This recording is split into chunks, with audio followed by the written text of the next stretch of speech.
Hello guys, welcome to Fiction Quest. So in this video, we will see, what if Naruto married Jewelry Bonney to save her from her fate, becoming the new guardian of the Buccaneer legacy? If you enjoy these kinds of stories, don't forget to show us some love by hitting the like button and subscribing to the channel. Your support means the world to us. Now, let's start the story. Chapter 1. The Sunstone Vow. The air on Egghead crackled with the ozone of spent technology and the iron tang of blood. Smoke, thick and acrid, coiled like a serpent around the skeletal remains of the labaface. Its once pristine white surfaces now scorched black and weeping molten steel. Jewelry Bonney stood amidst the wreckage, her breath a ragged, desperate thing in her throat. Her limbs trembled, not from fear, but from an exhaustion so profound it had settled deep into her bones, a leaden weight threatening to drag her down into the debris-strewn earth. Before her, her father, Bartholomew Kuma, was a monument to tragedy. The hulking, gentle giant of her memories was gone, replaced by a mindless automaton, his eyes vacant, his body a cage of metal and wires. And yet, he had moved. For her, that one, final, desperate act of a father's love had brought him here, to this island of impossible futures, only to be struck down. The author of that suffering stood a short distance away, a figure of chilling, almost serene authority. Saint J. Garcia Saturn, one of the 5 elders who held the world in their geriatric grip, was an Arachnidan nightmare of black robes and spindly, demonic legs. The air around him seemed to warp, to thin, as if reality itself was repulsed by his presence. He had not a single speck of dust on his immaculate suit, a testament to the effortless, contemptuous power he wielded. The Buccaneer bloodline ends here. Saturn's voice was a dry rustle of ancient parchment, devoid of any emotion save a cold, final satisfaction. A failed experiment, a disappointing legacy. Your father's consciousness was an annoyance we have already disposed of. This shell is merely a tool, and its purpose is fulfilled. Each word was a physical blow, striking the last vestiges of hope from Bonnie's heart. She had fought, schemed, and bled her way across the Grand Line, all for this. To watch her father's empty body be destroyed before her very eyes. Tears streamed down her face, carving clean paths through the grime and soot. She raised a trembling hand, her age fruit powers flickering weakly, a dying ember against a hurricane. Saturn's gaze, ancient and pitiless, shifted to her. And you, the daughter. The final, messy loose end. It is a mercy, you see, to erase a history of failure. One of his demonic legs lifted, the sharp point aimed at Kuma's unmoving form. Bonnie screamed, a raw, guttural sound of pure agony. She threw herself forward, a desperate, hopeless gesture. It was over. She had failed. And then, the world broke. It was not an explosion of sound, but of silence. The roar of the flames, the groaning of stressed metal, the very air itself seemed to be sucked into a single, infinitesimally small point just behind Saturn. A tear in reality, no larger than a man, shimmered into existence. It wasn't a door, it was a wound, and from it bled an energy that felt utterly alien to this world. It was warm, vibrant, and pulsed, with a life force so potent it made the very air sing. A figure stepped through the shimmering rift. He was tall, with a shock of sun-gold hair that seemed to defy the oppressive gloom of the island. He wore a simple black and orange outfit, tattered and worn from travels she couldn't possibly imagine. But it was his eyes that held the world captive. They were a startling, piercing blue, and in air depths swirled a wisdom and power that felt as old as the sea and as bright as the dawn. In his right hand, he held a black staff, and as the rift sealed behind him with a soft thrum, 6 more of the strange, truth-seeking orbs materialized, hovering silently behind him in a halo of silent power. Naruto Uzumaki took one look at the scene before him, the weeping girl, the broken giant, the spider-like monster, and his brow furrowed. Not in confusion, but in a sudden, sharp clarity. A fragmented memory, a whisper from a lifetime ago, echoed in his mind. A kind man with paws on his hands, a quiet promise to a fellow traveler who spoke of a daughter he would do anything to protect. Saturn, for the first time in centuries, felt a flicker of something akin to surprise. He turned, his monstrous form radiating a palpable aura of menace. Who dares intrude upon the judgment of a god? Naruto's gaze was level, his voice calm but carrying an authority that brooked no argument. I'm no one you'd know. But I'm guessing you're the one making the girl cry. I've got a real problem with that. The sheer, unadulterated audacity of the statement hung in the air. Bonnie stared, her grief momentarily forgotten, replaced by sheer, dumbfounded disbelief. This man had just stepped out of a hole in the world and sassed a Gorosei. Saturn's lips curled into a sneer of contempt. An insect. I will exterminate you along with the rest of this filth. He moved, not with the speed of a fighter, but with the casual, inexorable movement of a force of nature. One of his legs, a spear of hardened shadow and divine right, shot towards Naruto. Naruto didn't move, he simply lifted his black staff. The impact, when it came, was not a clash of steel, but a dull, resonant thud. The spear-like leg, which had pierced through ancient giants and shattered fortresses, stopped dead. The shockwave from the impact, however, was immense. It tore through the clearing, ripping up chunks of earth and metal and sending a gale of force outwards that kicked up a wall of dust and smoke. When the dust settled, Naruto stood in the exact same spot, his staff held casually in one hand, holding back the full might of AC. A celestial god without so much as shifting his stance. The 6 orbs behind him hadn't even bobbed. My turn, Naruto said, his voice still deceptively mild. He spun his staff, the movement a blur of black, and a sphere of swirling, chaotic blue energy, no bigger than his palm, appeared in his other hand. It shrieked like a miniature hurricane, a sound that grated on the very fabric of the world. With a flick of his wrist, he sent it flying. Saturn, sensing a genuine threat for the first time, recoiled. The sphere didn't travel in a straight line, it expanded, its shuriken-like blades of wind screaming outwards. It wasn't aimed at Saturn himself, but at the ground beneath him, at the very foundation of his power. The Rasenshuriken detonated, and the world dissolved into a maelstrom of white light and sound. Billions of microscopic wind blades shredded everything in a massive radius, not with explosive force, but with a clean, cellular disintegration. The ground, the wreckage, the very air was atomized. The attack forced Saturn to leap back, his demonic form skittering away from the epicenter of the attack. For a brief moment, his composed facade of divine authority was shattered, replaced by a flicker of genuine rage. This was not some upstart pirate with a new trick. This was something else entirely. In that brief, second, Naruto was moving. He appeared beside Bonnie, his presence a sudden, comforting warmth in the cold, desolate landscape of her grief. He looked down at her, his blue eyes softening. It's going to be okay. I'm going to get you out of this. Bonnie stared up at him, her mind struggling to catch up. What are you? A friend, he said simply. He then glanced at Kuma's form, then back to the enraged Gorosei. His mind was racing, calculating, assessing. He could fight this thing. He was fairly certain he could even win. But the girl was at her limit, and the big guy was a liability. A prolonged battle here was a losing strategy. He needed an out, but more than that, he needed a way to protect her, permanently. This creature, this god, wouldn't just give up. It would hunt her to the ends of the earth. He needed something that would bind him to her. Something that would create a shield this monster couldn't bypass. An unbreakable vow, a bond, an idea, insane and brilliant, sparked in his mind. He knelt down, his gaze locking with Bonnie's.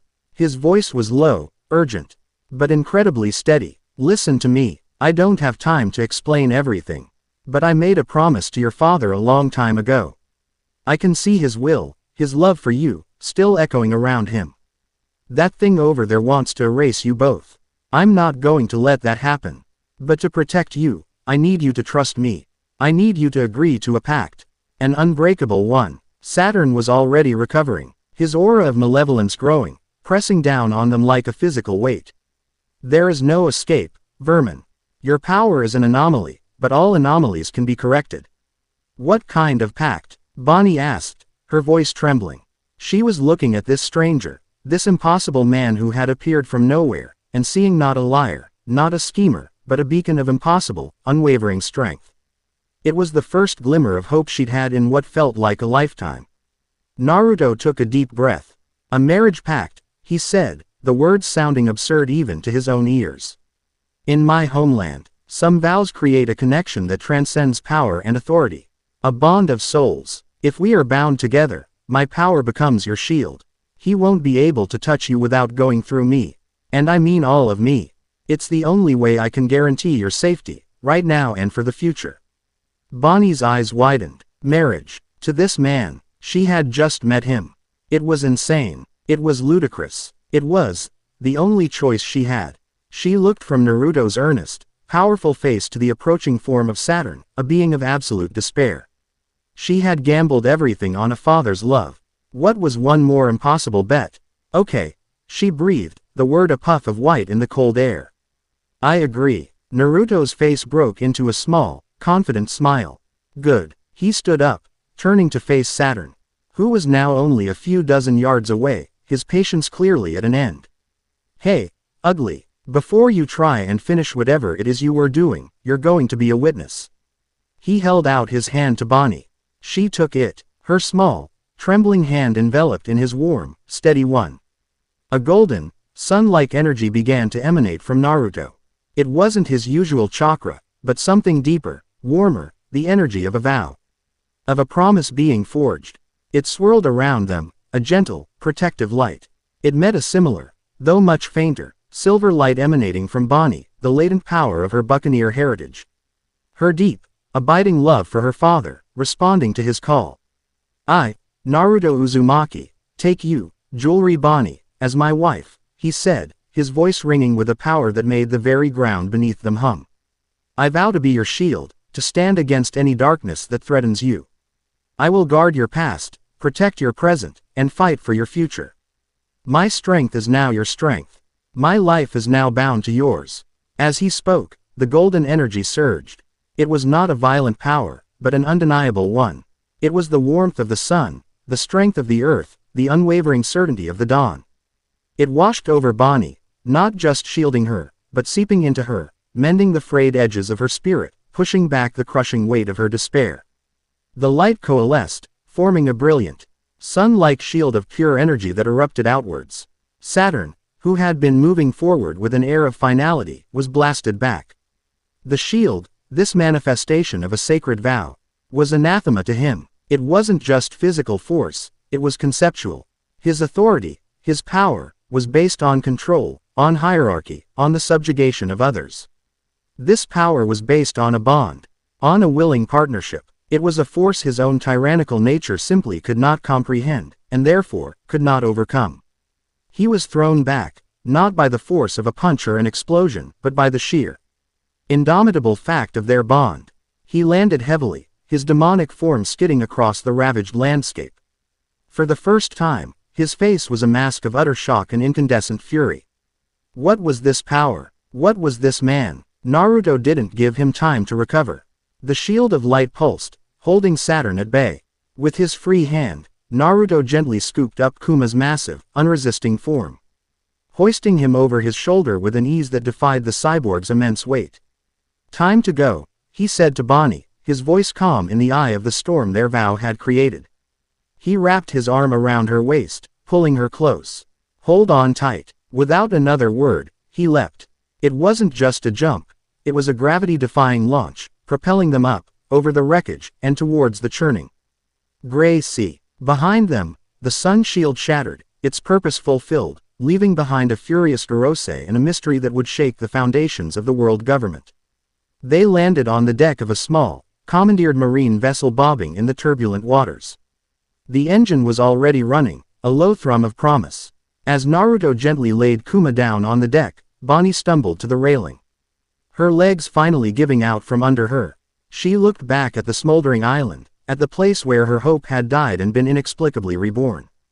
Her gaze then shifted to the man standing beside her. The stranger, the anomaly, the one who had descended from a tear in the sky and held back a god with a simple promise. Her husband. Her mind was a whirlwind of grief, confusion, and a tiny, fragile, terrifying flicker of hope. She didn't know his name, where he was from, or what he was truly capable of. All she knew was that when the entire world had conspired to crush her, he had appeared and, for a reason she couldn't begin to fathom, had chosen to stand with her. The marriage was a lie, a strategy, a means to an end.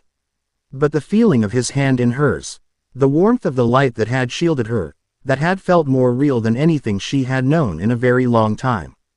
As the small ship chugged away from the island of nightmares, sailing towards an unknown horizon, Bonnie looked at the golden-haired stranger and whispered a single, bewildered question to the salt spray wind.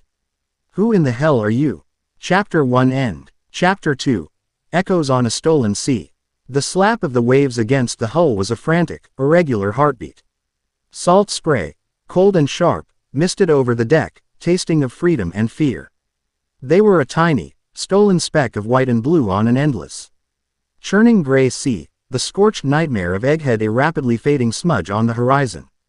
The silence on the ship was a living thing, thick and heavy, broken only by the growl of the engine and the whip of the wind.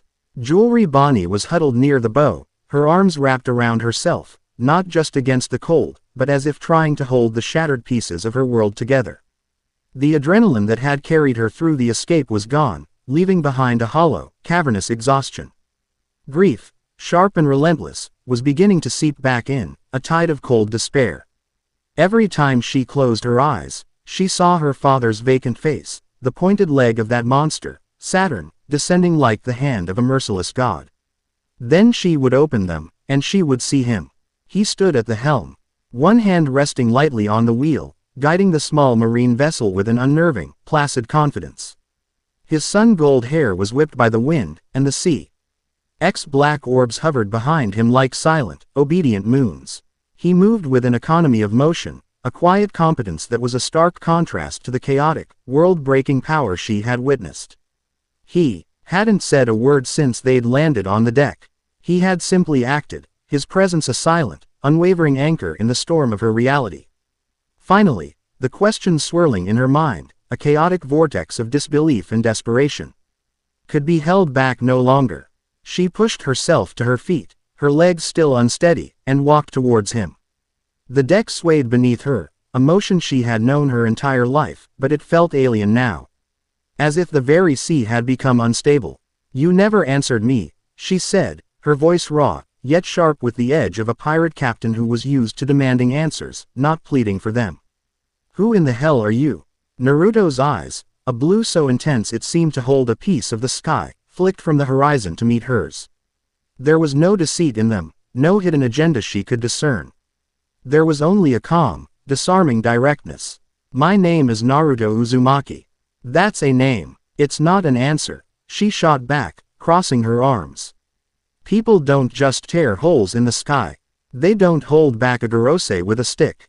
And they don't propose marriage to a complete stranger as a battle tactic. So, I'll ask again. What are you? He was silent for a long moment, his gaze returning to the endless expanse of water before them.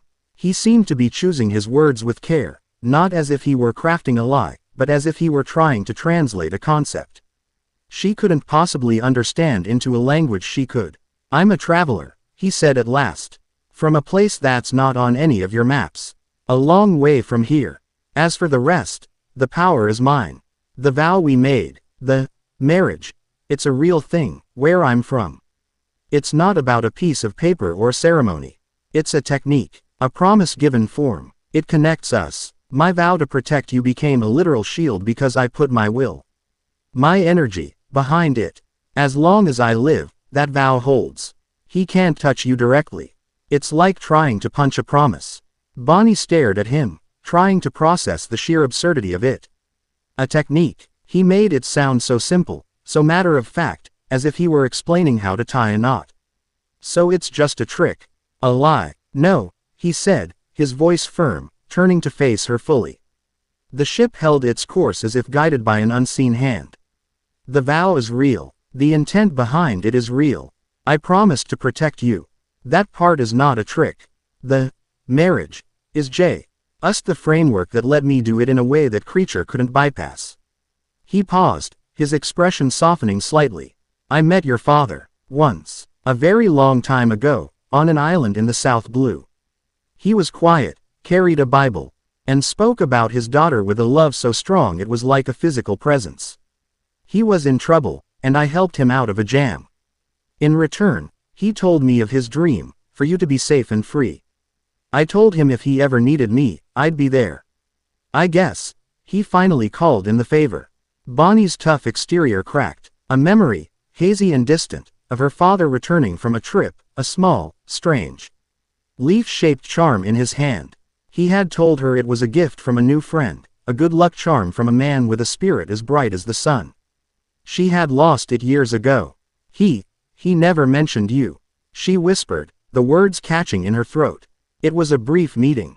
A lifetime ago, for me, Naruto said, a flicker of something ancient and weary in his eyes. I travel. I see things. I try to help where I can. The energy from your father's final act of will, his desperate love reaching you on Egghead, it was like a beacon. It echoed across dimensions and called to the promise I made. So I came. It was all too much. Another world. A promise made years ago. A marriage that was also a shield. She stumbled back, her hand going to her forehead as a wave of dizziness washed over her. Her gaze fell upon the massive, still form lying on the deck. Dad. The grief returned, a physical blow that knocked the air from her lungs. She rushed to her father's side, her knees hitting the deck hard. She reached out, her fingers tracing the cold, hard lines of the cybernetics that covered his face. There was no response, no flicker of recognition, just the cold, unfeeling metal of a machine. The tears she had been holding back began to fall, hot and silent. Naruto was there a moment later, kneeling beside her. He didn't offer empty platitudes or awkward comforts.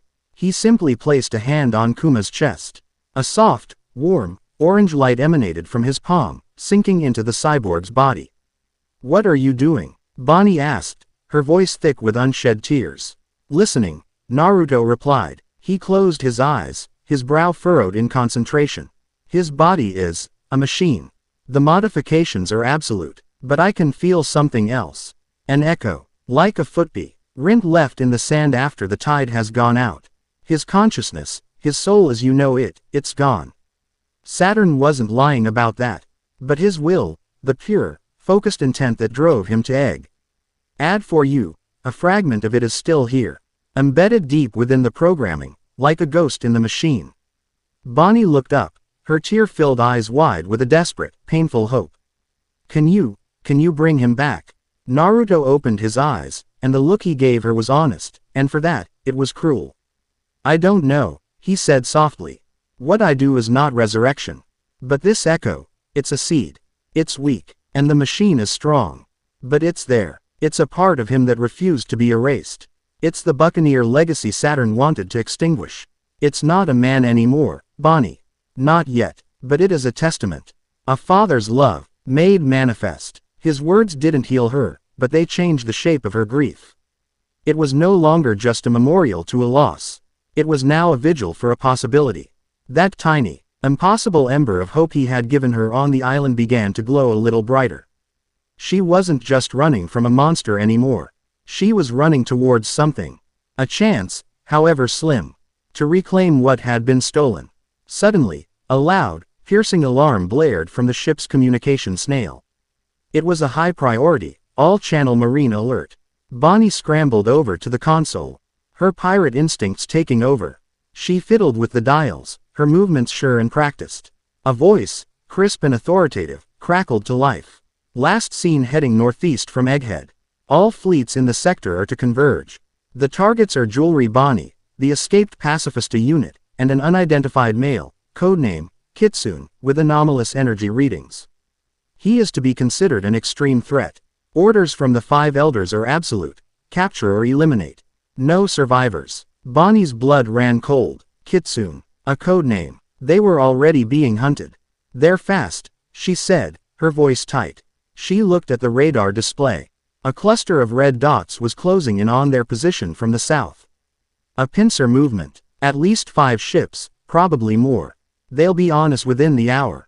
Naruto walked over, his expression unreadable as he glanced at the radar. 5 ships. They're underestimating me. That's good. Underestimating you. Bonnie scoffed, a hint of her old fire returning. We're on a single, slow-moving patrol ship. They're probably cruisers, led by a vice admiral. We can't outrun them, and we sure as hell can't fight them. We won't have to do either, Naruto said calmly. He walked to the edge of the ship, staring out at the open sea. "You're a captain. You know these waters. Is there anywhere nearby we can lose them? Somewhere their numbers will be a disadvantage." Bonnie's mind, honed by years of navigating the treacherous waters of the Grand Line, immediately went to work. She scanned the nautical charts still displayed on the navigation console. There is about 20 nautical miles to the east. The Dragon's Teeth. It's a strait filled with sea stacks and unpredictable, violent currents. Most ships go around it. It's a graveyard for anyone who doesn't know the exact route, and even then, it's a gamble. "Perfect," Naruto said, a slight smile touching his lips. "Get us there. I'll handle the speed." "Handle the speed? What are you going to do? Get out and push," she retorted, her skepticism warring with the memory of him stopping a god in his tracks. Naruto simply chuckled. He formed a simple hand sign, and in a puff of smoke, 2 identical copies of him appeared on the deck. Bonnie jumped back, her eyes wide with shock. The clones gave her a cheeky grin and a wave before one took the helm and the other began checking the ship's rigging. "Something like that," the real Naruto said. He walked to the stern of the ship, placing his hands on the deck. A brilliant, blue-green energy began to glow around his palms, the wind itself seeming to answer his call. The sails, which had been luffing uselessly, suddenly snapped taut, filled with a phantom gale. The ship lurched forward, its speed doubling, then tripling, cutting through the waves with a ferocity that made the hull groan in protest. They weren't just sailing anymore, they were flying across the surface of the water. Bonnie stared, utterly speechless. She could feel the deck vibrating with the sheer power he was channeling. It wasn't a devil fruit. It was something else, something elemental and raw. As they raced towards the distant, jagged outlines of the Dragon's Teeth, Naruto's concentration suddenly broke. He winced, a hand going to his temple. For a fleeting second, the world seemed to warp around him. He saw a flash of a sterile, white room. A figure in a lab coat smiling with cold, predatory intelligence. He felt a chilling sensation, like being observed through a one-way mirror by something ancient and utterly without mercy. The presence was cold, calculating. And it felt divine, but in a sterile, manufactured way. An anti-deity. The sensation was gone as quickly as it came. "What was that?" Bonnie asked, noticing his momentary lapse. "Nothing," he said, his voice a little tight. "Just a headache." But his eyes, when they met hers, held a new, deeper concern. Saturn wasn't the only monster out there. His arrival had tripped a wire, and now, something else was looking for him. They reached the Dragon's Teeth just as the first of the marine ships appeared on the horizon. The entrance to the strait was a churning vortex of water and mist, with massive, tooth-like spires of rock jutting from the sea like the skeletal jaw of some long-dead leviathan. The clone at the helm didn't hesitate, guiding the ship into the maelstrom with a skill that defied logic. The next hour was a blur of chaos. The Naruto clone navigated the treacherous waters with preternatural skill, while Bonnie, using her lifetime of experience, shouted warnings about hidden shoals and unpredictable currents. They worked together, a strange, unspoken rhythm forming between the world-traveling shinobi and the pirate queen. The real Naruto, still at the stern, acted as the engine, using his wind manipulation to push, pull, and steer the ship through impossibly tight gaps. The marine fleet followed, but their size and numbers became a liability. The lead ship, a massive cruiser, was smashed against a sea stack it couldn't turn fast enough to avoid. Another ran aground on a hidden reef. Their cannon fire was useless, the shots going wide in chaotic sprayer harmlessly striking the indestructible rock spires. Finally, they shot out of the other side of the strait, emerging into a vast, placid sea blanketed in a thick, impenetrable fog.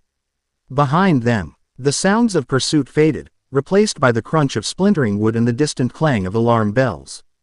They had made it. They were safe, for now. The clones dispersed in puffs of smoke. Naruto let out a long breath. The phantom wind dying down. The ship slowed to a gentle drift in the eerie, silent fog. The immediate danger was over. Bonnie leaned against the railing, her heart still pounding in her chest. She looked at Naruto, who was now calmly walking towards her, his expression serene once more. They had survived the impossible, together. A fragile, tentative trust was beginning to sprout in the barren wasteland of her heart. He wasn't just some powerful freak. He was decisive, intelligent, and in his own strange, quiet way, he was kind. He hadn't treated her like a child or a damsel. He had trusted her expertise, her knowledge. He had treated her like a partner. The silence stretched on, but it was different now. Not heavy with unspoken questions, but comfortable. Like the quiet between two people who had just weathered the same storm. "So," Bonnie said, breaking the silence, her voice much softer than before. "What am I supposed to call you?" "Husband." Feels a bit much under the circumstances. A genuine, warm smile finally broke through Naruto's calm exterior. It transformed his face, chasing away the ancient weariness in his eyes and replacing it with a simple, human warmth. "Naruto is fine," he said. It was a simple exchange, but it was a bridge. A first step away from the desperate pact made in the fires of Egghead and towards something new, something real. Ahead of them, the fog was a curtain to an unknown future. They had no destination, no allies, and the most powerful forces in the world were hunting them. But for the first time in a very long time, Jewelry Bonney did not feel entirely alone. Chapter 2 End. Chapter 3. The Mock Town Doctrine. The fog was a shroud, muffling the world in a blanket of gray and silence. For 2 days, they drifted, a ghost ship on a phantom sea. The immediate, frantic terror of the chase had subsided, replaced by a quiet, gnawing uncertainty. They were adrift, fugitives with the full might of the world government hunting them. Their only destination the ever-receding horizon. Bonnie spent most of that time beside her father. With a soft cloth and a bucket of fresh water, she meticulously cleaned the grime and soot from his metallic shell. It was a slow, deliberate ritual. Each swipe of the cloth was a prayer, a memory, a desperate act of preservation. She cleaned the smooth, cold dome of his HEA. D where she used to rest her own as a child. She traced the unyielding lines of his jaw, remembering the gentle smile that used to reside there. He was an object now, a machine. But he was her object. The last, physical piece of the man who had loved her more than the world itself. Naruto gave her space. He stood at the bow, a silent sentinel, his gaze fixed on the gray curtain of fog. He was the ship's engine, its navigator, its guardian. When a rogue wave threatened to capsize them, a casual gesture from him would create a barrier of wind to deflect it. When the ship strayed off course, a BTLE shift in his stance would correct it. He did it all with a quiet, unassuming efficiency that was somehow more unnerving than his explosive power. He was a force of nature pretending to be a man, and the strain of that charade was beginning to show in the faint lines of exhaustion around his startlingly blue eyes. He wasn't just watching the sea. He was wrestling with the echo he'd felt, that cold, clinical observation from a power that was nothing like the raw, emotional malice of Saturn. It was a sterile presence, an intelligence that viewed him not as a foe, but as a variable to be solved. An error in the world's equation that needed to be deleted. It was a threat he didn't yet understand, and that made it more dangerous than any screaming god spider. On the third day, the fog finally began to thin, revealing a sky the color of a fresh bruise. The oppressive silence was broken by the distant cry of a seagull. "We can't just keep drifting," Bonnie said, her voice raspy from disuse. She had finished her vigil, her father's form now gleaming under the weak sunlight. "We're out of food, and this ship won't run forever without fuel. We need to make port." Naruto turned, his expression serious. "Where?" "The Marines will be watching every registered island. Every port with a Navy base is a trap. So we go somewhere the Marines are afraid to look," she replied, her captain's instincts clicking back into place. She strode to the navigation room, pulling out a worn, salt-stained chart of the Grand Line. She pointed a slender finger at a jagged, ink blot of an island. "Jaya, specifically, Mock Town." Naruto leaned over the chart, his brow furrowing slightly. "Mock Town. It's a pirate haven. The worst of the worst wash up there," she explained, her tone purely pragmatic. "It's a cesspool of murderers, thieves, and dreamers whose dreams have died. There are no laws, no rules, except for one: don't get caught. The Navy wouldn't go near it with a full Buster Call fleet. It's the perfect place to disappear, get supplies, and hear the whispers on the wind. We can find out what the world is saying about us." Naruto's gaze was distant. He could almost feel the place from her description. A maelstrom of negative emotions, of pain and cruelty. It was the kind of place that grated on his very soul. Hiding in a cesspool doesn't stop you from getting covered in filth. The world is filth, Naruto. Bonney countered, her voice hard. You survive by learning how to wash it off, not by pretending you can stay clean forever. It's about being smart, being pragmatic. In Mock Town, we can be both. There's a difference between being smart and becoming part of the problem, he said, his voice quiet but firm. I've seen what happens when people decide the only way to sue RVIVE is to be crueler than everyone else. It's a hole with no bottom. A flash of understanding passed between them. He was speaking from experience, from a past she couldn't begin to imagine. His idealism wasn't born of naivete, but forged in a fire she had never seen. Look, she said, her tone softening slightly. I don't like it either. But it's the best play we have. We go in, we get what we need, and we get out. No trouble. He looked from the chart to her face, seeing the stubborn determination there, the will of a survivor. He was in her world now. He had to trust her compass. He gave a slow, reluctant nod. All right, we do it your way. But we're not leaving anyone worse off than they already are. We help if we can. That's my one condition. Bonney let out a sigh, a mix of relief and exasperation. Fine, you can play the hero. Just don't get us killed. Far away, in a place that existed outside of conventional space, the world was white. White walls, white floors, a white, anti-septic light that hummed with a sterile, silent power. This was the sanctum of Saint Iscariot, a place shielded from the vulgarities of the common world. He was not a man of opulence like his celestial dragon brethren. He was a man of purity, of order. He stood before a swirling, three-dimensional representation of the energy signature left behind on Egghead. It was a chaotic, vibrant sun of golden energy, a stark, vulgar stain on his pristine displays. It is not hockey, he mused, his voice a calm, clinical monotone. He was tall and unnaturally thin, dressed in a simple, perfectly tailored WHITE suit that seemed to absorb the light around him.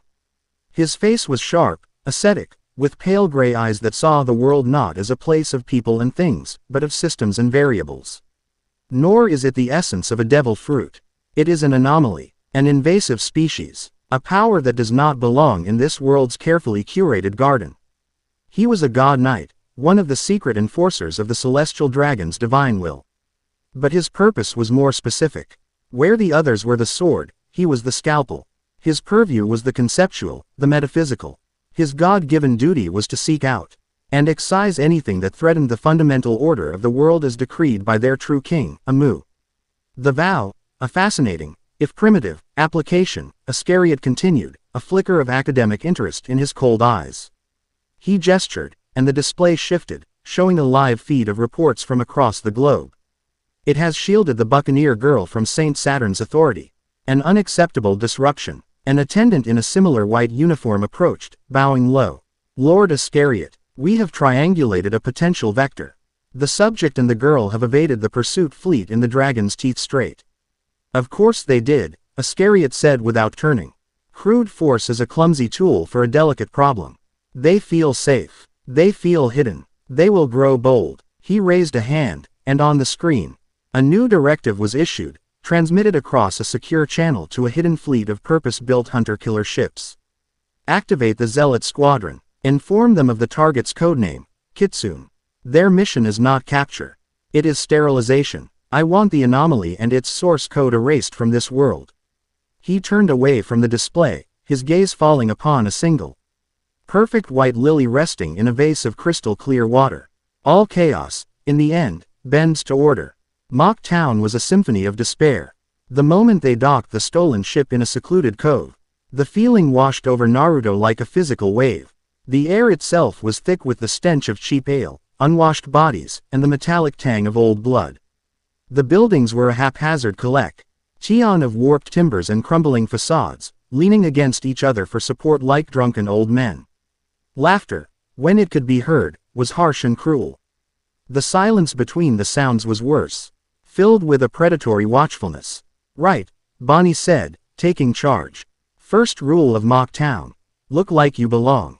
She closed her eyes for a moment, and her age fruit powers washed over them. Naruto felt a strange sensation, like his skin was tightening, his joints stiffening. When he looked at his reflection in a grimy puddle, he saw a man 20 years older, his face lined with the harsh realities of a life at sea. A faded scar running over one eye. Bonney had transformed herself into a grizzled, wiry old woman with a mean-looking scowl. Not bad, he admitted, stretching his now older limbs. Second rule, she continued, her voice now a gravelly rasp. Don't make eye contact, don't look for trouble, and never, ever look like you have something worth stealing. She tossed him a sack of coins they'd found on the marine ship. This is all we have. We need fuel, food, medical supplies, and a new set of charts. You get the fuel and the charts. I'll handle the rest. We meet back here at sunset. And Naruto. He met her gaze. Yeah, try not to save anyone. They split up, melting into the grimy, chaotic throngs of the town. Naruto's senses were on fire. In sage mode, he didn't just see people. He felt their life force, their emotions. Mock Town was a wound, a festering concentration of anger, fear, greed, and broken hope. Every leering glance, every whispered threat, every casual act of cruelty was a discordant note in a symphony of human misery. He kept his head down, focusing on his task, navigating the labyrinthine streets towards the docks. He was negotiating a price for a canister of fuel with a greasy, one-eyed merchant when a sudden commotion from the main square ripped through the town's sullen drone. A roar of jeers and cruel laughter. Naruto's head snapped up. Bonney's warning echoed in his mind, but it was drowned out by a lifetime of instinct. He paid the merchant, grabbed the canister, and moved towards the sound, his disguised face set in a grim line. The square was packed. A ring of jeering pirates had formed a makeshift arena. In the center, a man, a woman, and their young daughter were on their knees. Standing over them was a hulking brute of a man, his body a canvas of crude tattoos and ugly scars. He wore a mangy lion pelt cloak, and the axe in his hand was a monstrous thing of sharpened scrap metal and rusted gears. This was Grackle, captain of the Scrap Lions, the unofficial king of this particular dung heap. This is what happens when you forget to pay your dues. Grackle bellowed to the crowd, his voice a gravelly roar. The Scrap Lions keep this town safe. And safety has a price. He kicked the kneeling man in the ribs, eliciting a pained grunt. The woman sobbed, shielding her daughter, who was staring at the monster before them with wide, terrified eyes. Naruto felt a cold, familiar rage begin to build in his chest. This was it, the very thing he'd spoken of. Cruelty for its own sake, dressed up as order. He saw Bonney on the other side of the crowd, her disguised face a mask of frustrated anger. She caught his eye and gave a sharp, almost imperceptible shake of her head. Don't do it. This isn't our fight. But it was. It always was. The face of the terrified little girl, streaked with dirt and tears, was the face of every innocent he had ever sworn to protect. His condition. We help if we can. He could. So he would. Grackle raised his massive axe, grinning as he savored the crowd's bloodlust and the family's terror. He was going to make an example of them, to start with the father. The axe began its descent. The world didn't explode. It just stopped. One moment, Grackle's axe was arcing towards the man's neck. The next, Naruto was standing between them, his back to the family, catching the massive, sharpened piece of scrap metal in his bare palm. A collective gasp went through the crowd. The jeering died, replaced by a stunned, disbelieving silence. The sound of the axe meeting Naruto's hand was not a clang of metal on bone, but a dull, final thud, as if it had struck the side of a mountain. Naruto didn't even flinch. He slowly closed his fingers, and with a groan of protesting metal, the axe head began to bend, to crumple in his grip like a piece of paper. His disguise had vanished. The weathered face of the old sailor was gone, replaced by the youthful, determined features of Naruto Uzumaki. His blue eyes, fixed on Grackle's stunned face, were as cold and hard as diamonds. Let them go, he said. His voice was quiet, almost conversational, yet it carried across the entire square, cutting through the silence like a razor. Grackle, his mind struggling to process what had just happened, could only stare at his ruined weapon. Humiliation warred with rage on his brutish features. Who the hell are you?" he stammered. "He's a dead man," one of the scrap lions roared, shaking off the shock. "Get him." The spell was broken. With a collective snarl, 20 pirates charged, brandishing swords, clubs, and pistols. Bonnie squeezed her eyes shut. Idiot. Naruto didn't move from his spot in front of the family. He simply made a single hand sign. In a series of silent, smokeless puffs, a dozen copies of him appeared, flanking the charging pirates. What followed was not a battle. It was a clinical, brutally efficient dismantling. One clone disarmed a swordsman with a flick of the wrist, sending his blade spinning into the air. Another caught a charging brute and threw him into 3 of his crewmates, sending them down like bowling pins. A third appeared behind a pirate, aiming a pistol and casually plugged the barrel with a single finger. When the man pulled the trigger, the gun exploded in his hand. It was over in less than 10 seconds. The entire Scrap Lion's crew was on the ground, groaning, disarmed, and utterly defeated. Not a single one of them was seriously injured, yet their will to fight was completely shattered. The square was tomb silent now. The assembled pirates, who had been baying for blood only moments before, were now backing away slowly, their faces pale with a primal fear. They had seen bar brawls. They had seen duels to the death. They had never seen anything like this. This wasn't a fight. This was a judgment. Naruto finally let go of the mangled axe, which clattered uselessly to the cobblestones. He took a single step towards Grackle. The hulking pirate captain, who had terrorized this town for years, stumbled backward, his face a mask of pure terror. He tripped and fell into a heap. Naruto looked down at him, his shadow falling over the terrified brute. "You're done here," he said, his voice leaving no room for argument. "Take your crew and get out of this town. Don't come back." He then turned to the rest of the silent, watching pirates. His gaze swept over them, and not a single one could meet his eyes. "This town doesn't belong to the cruel," he announced, his voice ringing with an authority that was absolute.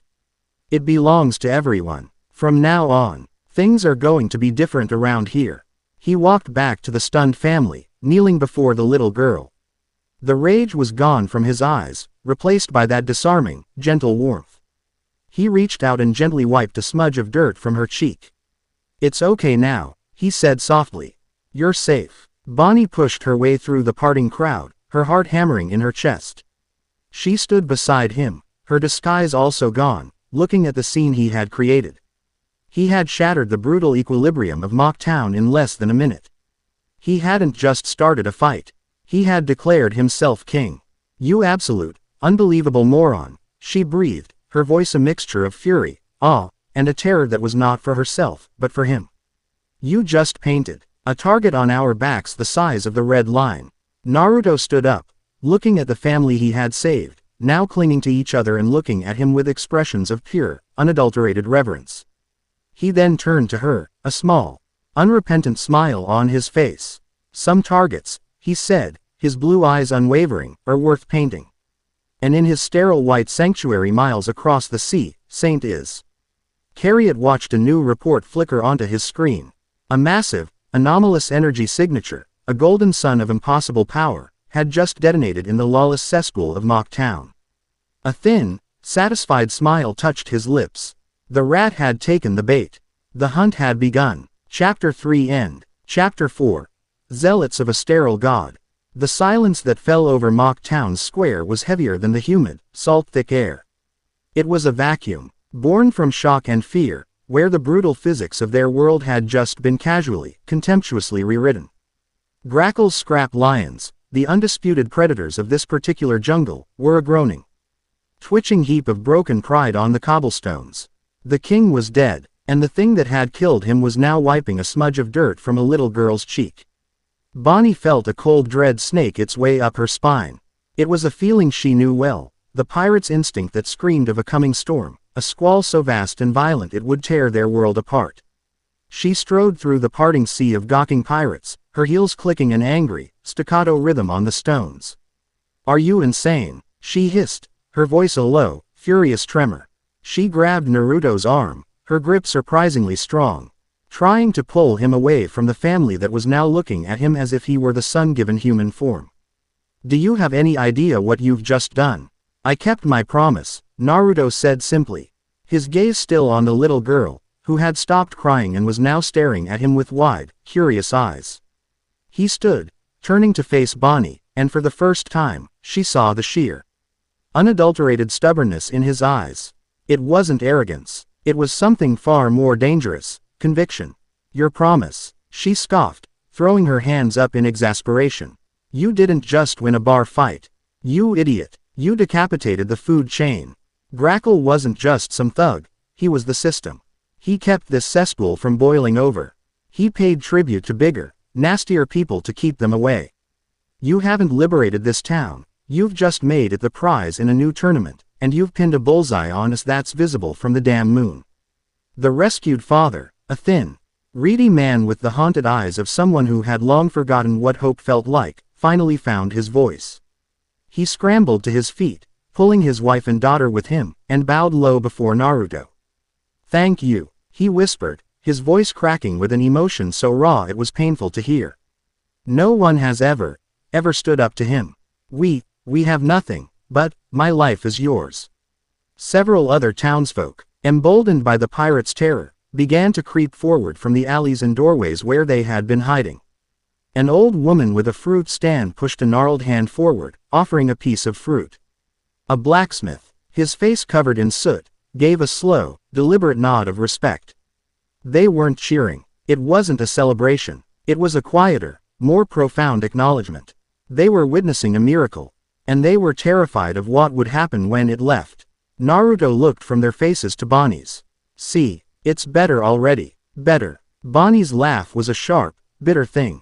You've given them 5 minutes of hope, and in exchange, you've brought down a world of pain on all of us. This isn't your world, Naruto. You can't just punch a problem and expect it to go away. Here, problems have friends. Problems have bosses. And the problem you just punched answered to some of the worst people on the Grand Line. Then I'll punch them, too, he said, the simplicity of the statement so absolute, so devoid of doubt, that it left her momentarily speechless. He was impossible. He was a force of nature, a walking, talking typhoon of righteous will who had just crashed into the carefully balanced, morally bankrupt ecosystem of her world. And she was tied to him. The vow, the marriage, the shield, it meant she was standing in the dead center of the storm he was creating. We need to go, she said, her voice dropping to an urgent whisper.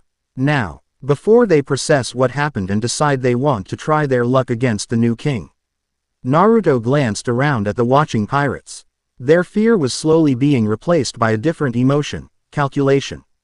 They were sizing him up, gauging his strength, seeing not a savior but an opportunity. Bonney was right. He had broken the cage. And now all the animals were loose. All right, he agreed. He turned to the family. Find somewhere safe to hide. This town might get noisy. Without waiting for a reply, he and Bonney turned and disappeared into the labyrinth of alleys, leaving behind a power vacuum and the first, dangerous seeds of a legend. They found a dilapidated inn called the Drowned Rat, a name that seemed to aspire to a level of quality the establishment couldn't possibly achieve. The innkeeper, a man with more grease in his hair than in his frying pan, took one look at them, his eyes wide with the news that had already spread through the town like wildfire, and gave them the best room he had without even asking for coin. It was a small, grimy room with a single, lumpy bed and a window that overlooked a courtyard filled with refuse. It was perfect. It was anonymous. Bonney immediately began barricading the door with a rickety table. They'll come for you, you know, she said, not looking at him. Grackle's crew might be broken, but someone else will take their place. They'll see you as a challenge. A way to make a name for themselves. Let them come, Naruto said. He was standing by the window, looking down at the town. He could feel it all in sage mode. The fear, the hope, the greed, the ambition. He had thrown a stone into a stagnant pond, and the ripples were spreading fast. This isn't a game, she snapped, whirling to face him. These are pirates. They don't fight with honor. They'll wait until you're asleep. They'll poison your food. They'll take me hostage to get to you. They can try, he said, his voice quiet. He turned from the window, and the look he gave her was serious. Bonney, I understand you've had to live your life a certain way to survive. You're smart, you're cautious. And you see all the angles. I respect that, but I've lived my life a different way. Where I'm from, if you have the power to change things for the better, you have a responsibility to do it. You don't get to look away just because it's hard or dangerous. That's all this is. I saw people who couldn't fight for themselves, and I fought for them. The consequences dawn. She changed the fact that it was the right thing to do. His words hung in the air between them, simple, direct, and utterly unshakable. She wanted to argue. She wanted to scream at him about the realities of her world, about the Gorosei. The admirals, the emperors, monsters so far beyond his comprehension that his simple philosophy would shatter against their might. But she couldn't, because a part of her, a small, long-buried part that remembered a gentle giant of a father who believed in heroes, wanted him to be right. A soft knock came at their door. They both froze. Naruto held up a hand, and in a puff of smoke, a clone appeared.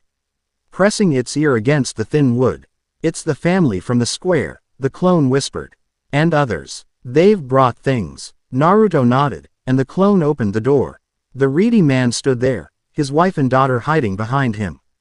He pushed a small, burlap sack into the room. It was filled with bread, cheese, and dried fruit. It's not much, he stammered. But it's clean. We cooked it ourselves. Behind him, others from the town shuffled forward. The blacksmith offered a newly forged grappling hook. The old woman from the fruit stand offered a basket of fresh apples. A shifty-looking man who was probably a professional thief offered a set of brand-new, perfectly balanced lockpicks. They said nothing. They just left their offerings, bowed their heads in respect, and scurried away, as if terrified of being seen associating with them, but more terrified of not showing their gratitude.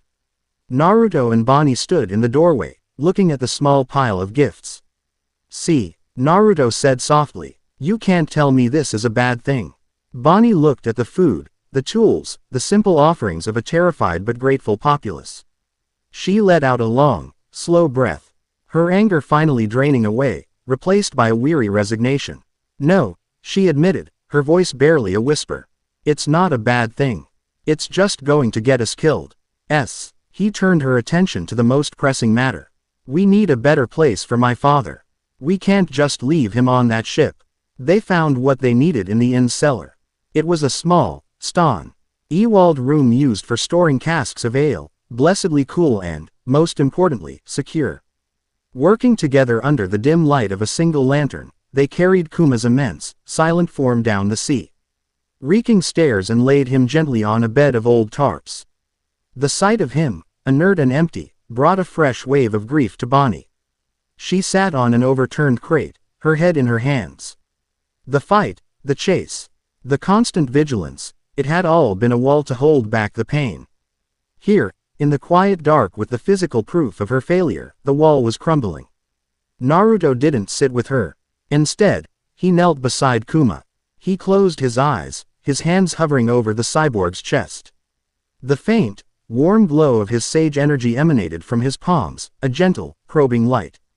What are you doing? Bonney asked, her voice muffled.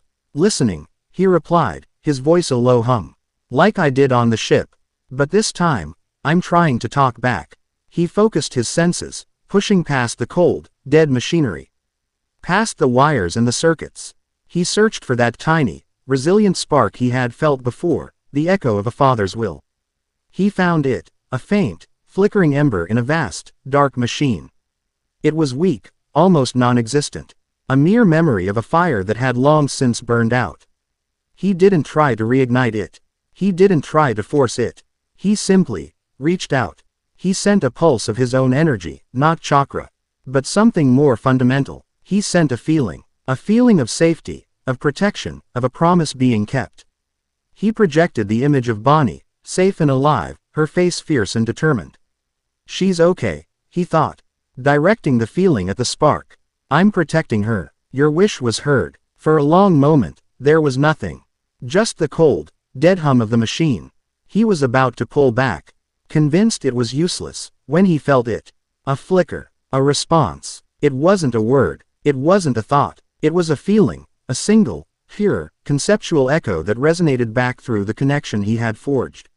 It was a wave of overwhelming, unconditional love, so potent it made Naruto's breath catch in his throat. And within that wave, a single, powerful image bloomed in his mind, a silhouette of a man with spiky, flame-like hair, dancing against the dawn, his laughter shaking the very world. It was a memory, a deeply cherished symbol of freedom and joy. And with the image came a single, soundless word, a name that seemed to be the core of the entire echo. Nika. Naruto's eyes snapped open. He swayed on his feet, the sheer emotional intensity of the feedback leaving him momentarily dizzy. "What is it?" Bonney asked, standing up, alarmed by the look on his face. "What did you see?" Naruto looked at her, his expression a mixture of awe and confusion. "He's in there," he said, his voice hushed. "More than I thought. He's dreaming. He's dreaming of a dancing man. Someone named Nika." Bonnie's eyes widened, a flicker of a childhood memory, a story her father used to tell her about a warrior of liberation, flashing through her mind. A fairy tale, a myth, but to her father, it had been a prayer. Before she could speak, the cellar door creaked open. One of Naruto's clones stood there, its face grim. "We've got trouble. Your prediction was right. You need to come see this." They hurried back to their room. Bonnie peered out the window, her blood running cold at the sight. In the harbor, where their stolen marine patrol boat was once docked alone, 3 new ships had appeared as if from thin air. They were sleek, white, and utterly alien. They bore no flags, no markings, save for a simple, geometric sunburst symbol etched on their bows. They moved with a silent, synchronized grace that was chillingly unnatural. They weren't pirate ships. They weren't marine vessels. They were something else entirely. As they watched, ramps descended from their sides, and figures began to disembark. They were soldiers, clad in pristine white and gold armor that seemed to shine with its own internal light. They moved not like men, but like a pack of hunting wolves, fanning out, securing the perimeter of the town with terrifying, silent efficiency. On the deck of the central ship, a figure appeared, silhouetted against the setting sun. It was a woman, her armor more ornate than the others, a golden, stylized halo fixed to the back of her helmet. She radiated an aura of cold, absolute authority. She raised a hand, and her voice boomed across the town, amplified by some unseen technology. It was a clear, feminine voice, but utterly devoid of warmth or emotion, like the tolling of a crystal bell. "People of Mock Town, my name is Commander Serafina of the Zealot Squadron. We are agents of the Divine Will. Our purpose here is singular. An ontological anomaly, a conceptual blight upon the sacred order of the world, has taken refuge in your city. This entity is codenamed Kitsune." Naruto and Bonney exchanged a look of grim understanding. Kitsune. Fox. They had already named him. "Our mission," Serafina's voice continued, ringing through the now silent streets, "is not one of conquest or judgment upon you. It is one of sterilization.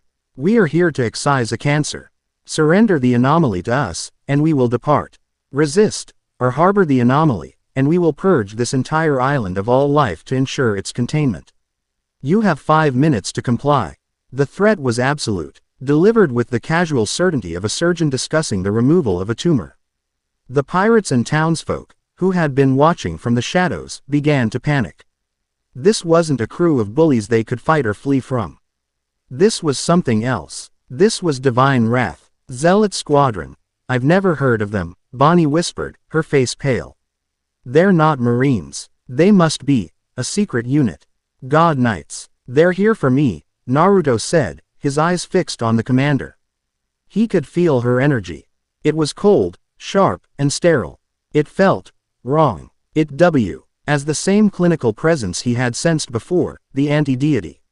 Where Saturn's power was a monstrous, living malice, hers was a void, an absence of life. "What do we do?" Bonney asked, her strategic mind racing, but finding no easy answer. They were on an island, surrounded. Naruto didn't answer. He was already moving. "Stay here. Keep your father safe." "What? Where are you going?" she cried, grabbing his arm again. He turned to her, and the look on his face was one she had never seen before.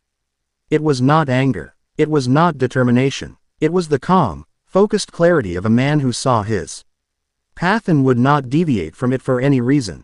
She said they're here for me, he said. If I surrender, they'll leave the town alone. Bonney stared at him, horrified. Surrender? Are you crazy? They'll kill you. They'll do worse than kill you. They'll dissect you. Did you not hear her? Sterilization. That's not a word you just throw around. I won't let them destroy this town and these people because of me, he said. His voice final. This is my mess. I'll clean it up. That's not a plan. That's suicide. He gently removed her hand from his arm. It's the right thing to do. Before she could argue further, he was gone. A golden blur leaping from the window. He landed in the courtyard below without a sound and began to walk, calmly and deliberately, towards the harbor, towards the waiting executioners. Bonney rushed to the window, watching him go. She was frozen, her mind a whirlwind of conflicting emotions. Her every instinct for survival screamed at her to run, to hide, to let the idiot hero get himself killed. It was the smart play. The only play. But then she thought of him, kneeling in the dark, treating her father's empty shell with such gentle reverence. She thought of his impossible, infuriating promise. I vow to be your shield. The marriage was a tactic, a technique, but the vow was real. He was walking out there to fulfill it, to be a shield not just for her, but for an entire town of scoundrels and castaways he didn't even know. Damn him. Damn him for being right. Damn him for being a hero in a world that didn't deserve one. She would not run. She was Jewelry Bonney, captain of the Bonney Pirates. She was the daughter of Bartholomew Kuma. And she was the wife, pact or not, of the biggest idiot in the world. And she was not about to let him face down a legion of holy assassins alone. Her mind was already working, formulating a new, desperate, and probably suicidal plan. She would not be his shield, but she could be his sword. Down at the harbor, Naruto stepped out into the open, his hands held out to his sides in a gesture of peace. The zealot soldiers all trained their strange, glowing rifles on him. Commander Serafina descended from her ship, landing on the docks with a silent grace. She walked towards him, her footsteps making no sound. She stopped 20 feet away, her helmeted gaze fixed on him. The anomaly. You have made a strategically foolish, though ideologically predictable, decision, she said, her voice the same cold, amplified monotone. Leave the town alone, Naruto said, his voice calm. Your fight is with me. There is no fight, Serafina corrected him, only a procedure. She raised her hand. It was not clad in a gauntlet, but a strange, form-fitting white glove that hummed with a low, dissonant energy. She pointed a single finger at him. Ontological sterilization, commencing. A beam of pure, brilliant white light, silent and razor-thin, shot from her fingertip. It wasn't an explosion of force. It was something far more terrifying.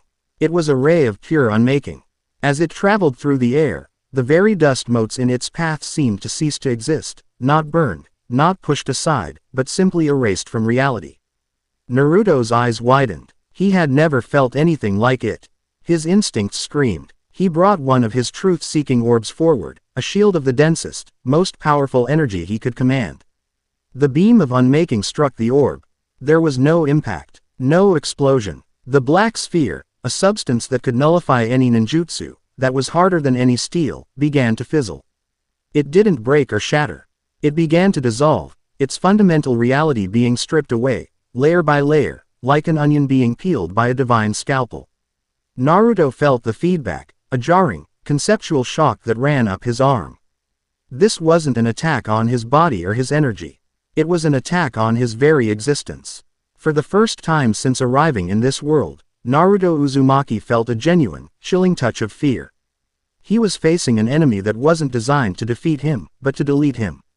And he had walked right into their hands. Chapter 4 End. Chapter 5. The Unraveling Axiom. The beam was not light. It was an absence. A sliver of perfect, sterile nothingness that sliced through the grimy air of Mock Town, its only purpose to make things not be.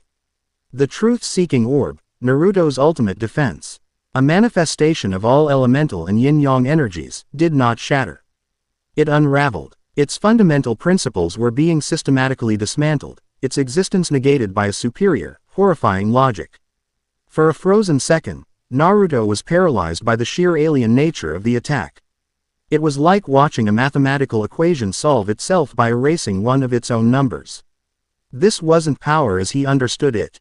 This was an axiom, a fundamental truth of the universe, weaponized. Then, instinct, honed over 1,000 battles in a world far from this one, took over. Just before the last of the orb dissolved and the beam could touch him, his body flickered. The Naruto standing in the open vanished, and in his place, a splintered, forgotten cargo crate appeared. The beam of unmaking struck it, and the crate, the rotted wood, the rusted nails, simply ceased to be, not even leaving dust behind. Naruto reappeared 30 feet to the left, his heart pounding a frantic rhythm against his ribs. He had used the body flicker technique, a pure burst of speed, not substitution. It was a subtle distinction, but a crucial one. He didn't want to know what would happen if that beam touched a living thing he was linked to. Commander Serafina's helmeted head tilted a fraction of a degree. There was no surprise in the gesture, only a cold, analytical reassessment. Target Dem. On-straight's high-velocity spatial displacement. Uncatalogued technique. Recalibrating targeting parameters. The zealot soldiers, who had been holding their positions with inhuman stillness, moved as one. Their white and gold rifles rose, and the air filled with the low, dissonant hum of their weapons charging. Foolish, Serafina's amplified voice stated, a declaration of fact, not an insult. Our continued existence is a logical fallacy. We are the correction. She raised her hand again. Naruto wouldn't give her the chance.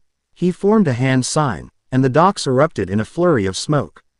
50 Naruto Uzumakis appeared, a chaotic, vibrant orange tide flooding the pristine white lines of the zealot soldiers. Let's see how your logic handles this. One of the clones yelled, charging forward. The zealots responded with chilling efficiency. They didn't fire wildly. They fired in controlled, overlapping fields. Thin, white beams crisscrossed the docks. Where they touched a clone, there was no puff of smoke, no grunt of pain. The clone simply vanished. One moment a running, yelling man, the next, a gap in reality. In seconds, half of his clones were deleted from existence. This was a nightmare. His clones were extensions of his chakra, his life force. He felt each one get erased, not as a physical blow, but as a tiny piece of his own soul being scooped out, leaving a cold, empty void. The real Naruto, using the chaos as cover, was already moving. He flashed between the erasure beams, a golden blur of pure instinct. He had to get to the commander. He had to stop the source. He appeared right in front of Serafina. His fist cocked back, the air around it swirling with the beginnings of a Rasengan. He never got to complete it. Serafina didn't move, didn't flinch. She simply raised her other hand. A translucent, hexagonal barrier of white energy materialized in front of her. Naruto's fist, which could have leveled a mountain, slammed into it. The impact was utterly absorbed. There was no shockwave, no sound. It was like punching a hole in the water. Worse, he felt the energy of his own attack being siphoned away, deconstructed, rendered inert. His sage mode senses screamed a warning. This barrier wasn't just blocking him, it was analyzing him, learning the very nature of his power. Analysis complete, Serafina's voice echoed from behind the barrier. Source energy identified. Chakra. A bioenergetic field derived from spiritual and physical essence. Primitive, but potent. A customized counter frequency is now being synthesized. The hexagonal barrier began to glow brighter. The pattern shifting subtly. Naruto leapt back, a cold sweat breaking out on his brow. She was adapting. She was creating a specific anti-Naruto weapon in real time. He was fighting a living, learning supercomputer with a delete key for a weapon. He landed on a rooftop, putting distance between himself and the zealots, his mind racing. Brute force was useless. His clones were liabilities. His ninjutsu was being analyzed and countered. He was out of options. His entire arsenal, everything that had made him a god in his own world, was being rendered obsolete. He closed his eyes, forcing himself to be calm. He sank into his sage mode, not just feeling the negative emotions of the town, but reaching deeper. He felt the old, salt-soaked wood of the docks. He felt the cold, unyielding stone of the foundations beneath them. He felt the immense, restless energy of the sea itself. You can't punch a problem and expect it to go away, Bonnie's voice echoed in his mind. She was right. He couldn't punch this. But maybe he didn't have to. Serafina raised her hand, the beam from her fingertip now glowing with a faint, sickly green hue, the synthesized counter-frequency. Final sterilization protocol initiated. Farewell, anomaly. The beam shot towards him, faster and wider than before. This time, Naruto didn't dodge. He slammed his palms onto the rooftop. He wasn't molding his chakra into a shield. He was issuing a request. He was calling on the raw, untamed nature energy of the world itself. The ancient wood of the docks, the stones of the harbor wall, the very water of the sea responded. They didn't move. They asserted themselves. A wave of pure, ambient life force, the world's own energy, rose up like an invisible shield in front of Naruto. The anti-chakra beam struck this shield of raw nature and sputtered. It was trying to erase a power it was not designed for.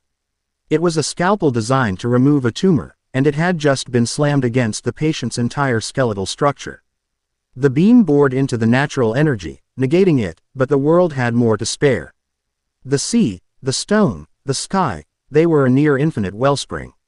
Serafina's head tilted again. Anomaly is utilizing ambient planetary energy as a buffer. Inefficient. A brute force defense. But it is effective. Adjusting output. The beam intensified, the strain on Naruto growing. He was in a stalemate, holding back the tide of nothingness with the very soul of the island. But it was costing him. He could feel the drain, the immense focus required. He was a dam holding back the ocean. And he could feel the cracks beginning to form. Meanwhile, in the drowned rat, Bonney was not idle.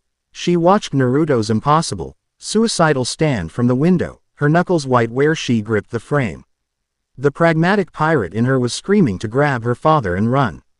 But the woman who had made a pact with this impossible man, the woman who had seen him kneel in the dark and offer comfort to a broken machine, could not. He's buying us time, she muttered to herself, her mind racing, processing angles, probabilities, weaknesses. The zealots were perfect, orderly, efficient. Their strength was their unity. Their flawless tactical precision. And that was their weakness. Perfection is brittle. Order hates chaos. All she had to do was create enough chaos to shatter their formation. She burst out of the room, her eyes blazing with a desperate, brilliant idea. She didn't go to the pirates cowering in the common room. She went to the people Naruto had saved. She found Hiriti man and his family hiding in the kitchen. She found the blacksmith barricading his door.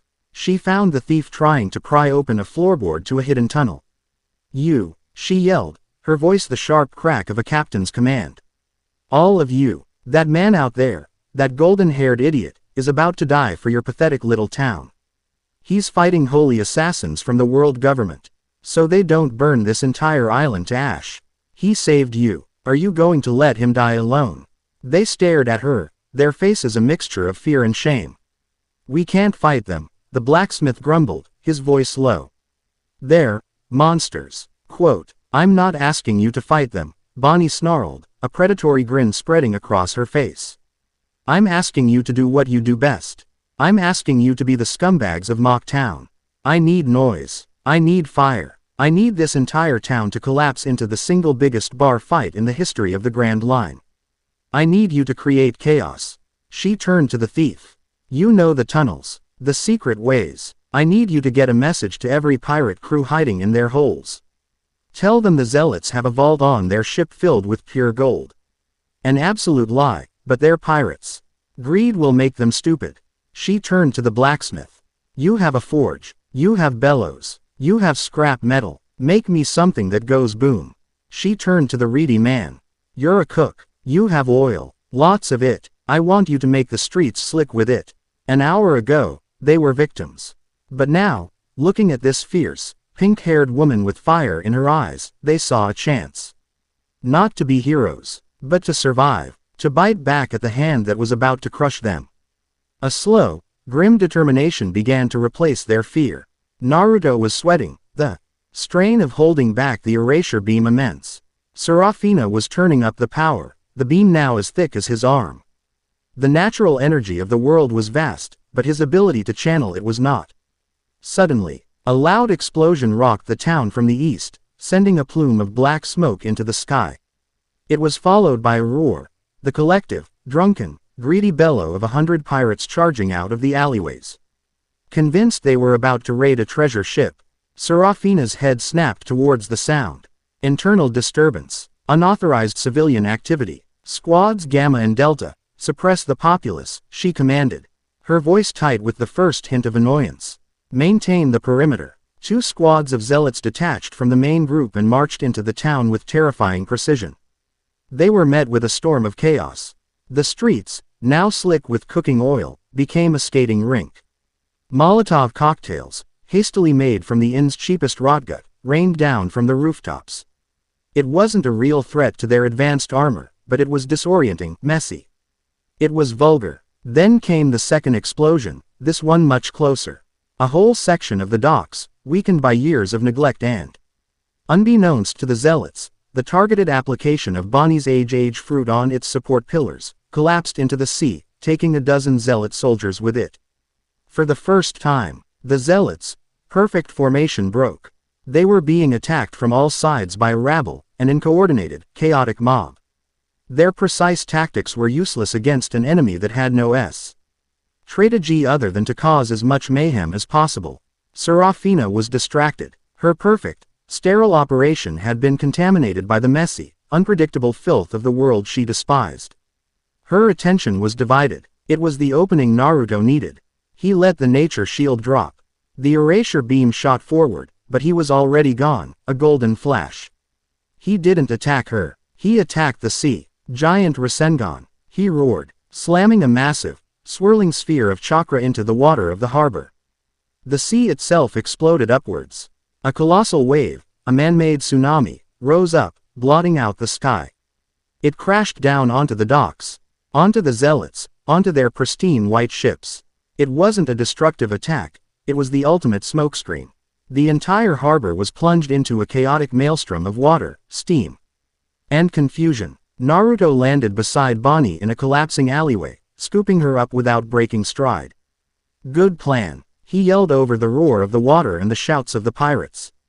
I'm full of them, you idiot, she yelled back, a grin of pure, manic triumph on her face.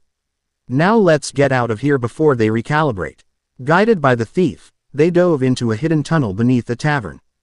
The sounds of the battle above them fading as they descended into the cool, damp darkness. They ran, navigating the secret underbelly of the town, until they finally emerged back in the cellar of the drowned rat. They were safe. For now. Above them, they could hear the hum of the zealots' technology as they attempted to restore order, their cold, perfect fury now directed at the entire island. Naruto leaned against the stone wall, breathing heavily, the phantom sensation of being erased still crawling on his skin. He looked at Bonney, who was covered in soot, her hair a wild mess. Her eyes shining with adrenaline. She walked up to him, her expression unreadable. She drew back her fist and slammed it into his shoulder, hard. Ow, what was that for? He yelped. That was for being a suicidal, reckless, noble moron, she said, her voice tight. Then, her expression softened, just a fraction. A tiny, reluctant smile touched her lips. And this, she said, her voice dropping to a near whisper. As for coming back, she didn't offer another gesture. She didn't need to. In the shared silence of the cellar, surrounded by the chaos they had created together, their pact. The fake marriage forged in fire and desperation, shifted. It was no longer just his vow to be her shield. It had become their shared promise to survive, and for the first time, it felt less like a tactic and more like the truth. Chapter 5 End. Chapter 6. The Rust and the Rot. The silence in the cellar was a cold, damp thing, punctuated by the drip of water from stone and the faint, rhythmic thrumming from above. It was not the sound of battle. It was the sound of order being brutally imposed, the hum of advanced technology and the measured, synchronized footsteps of the zealots as they methodically scoured the town that had dared to defy them. Mock Town was no longer a haven. It was a cage, and they were the rats trapped within it. They're not leaving, Bonney stated, the words flat and cold. She was pacing the small space, a caged predator, her earlier adrenaline having curdled into a tense, simmering unease. They're sweeping the town, grid by grid. They'll find this place eventually. Naruto was sitting on the floor, leaning against the cool stone wall, his eyes closed. He wasn't resting. He was replaying the battle, dissecting every moment. The feel of the erasure beam against his truth-seeking orb was a phantom crawling on his skin. It wasn't just a powerful attack, it was a philosophical statement. It didn't defeat, it invalidated.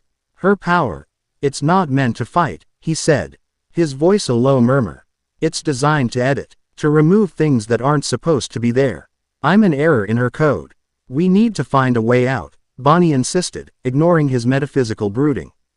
Pragmatism was her shield. The thief mentioned a sea tunnel on the north side of the island. It's risky. The tides could crush a ship, but it's better than waiting here to be sterilized. And leave them to it. Naruto opened his eyes, and the blue in them was troubled. The town fought for us. We can't just abandon them to that. We can and we will, she shot back, her voice sharp. It's the only move. They chose to fight. They knew the risks. This is the grand line, not some fairy tale where everyone gets a happy ending. The argument hung in the air, a familiar impasse. His unyielding idealism against her hardened realism.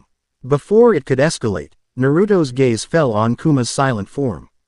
The stillness of the giant cyborg seemed to absorb their conflict, to radiate a quiet, profound sorrow that shamed their bickering. There might be an answer in there, Naruto said softly, nodding towards Kuma. That echo. It felt old. Like it held more than just a memory. It felt like a key. He looked at Bonney. Last time, it was faint. But maybe together, we could hear more. Bonney stopped pacing. She looked from Naruto's earnest face to her father's. The idea was absurd, a desperate grasp at straws. But the memory of Naruto's awe-filled expression after he'd communed with the machine, the whispered name Nika, it was a mystery she couldn't ignore. It was a piece of her father she didn't know. What do you mean, together? She asked, her voice cautious. I create a link, he explained. I connect to him with my sage energy, and I connect to you. I act as a bridge. You might be able to see what I see. Feel what I feel. It might be intense. She hesitated for only a second. Any chance, any sliver of a hope to feel her father's presence again, was a risk worth taking. She walked over, her tough exterior cracking just enough to show the grieving daughter beneath. Do it, Naruto nodded. He knelt beside Kuma, placing one hand gently on the cold metal of his chest.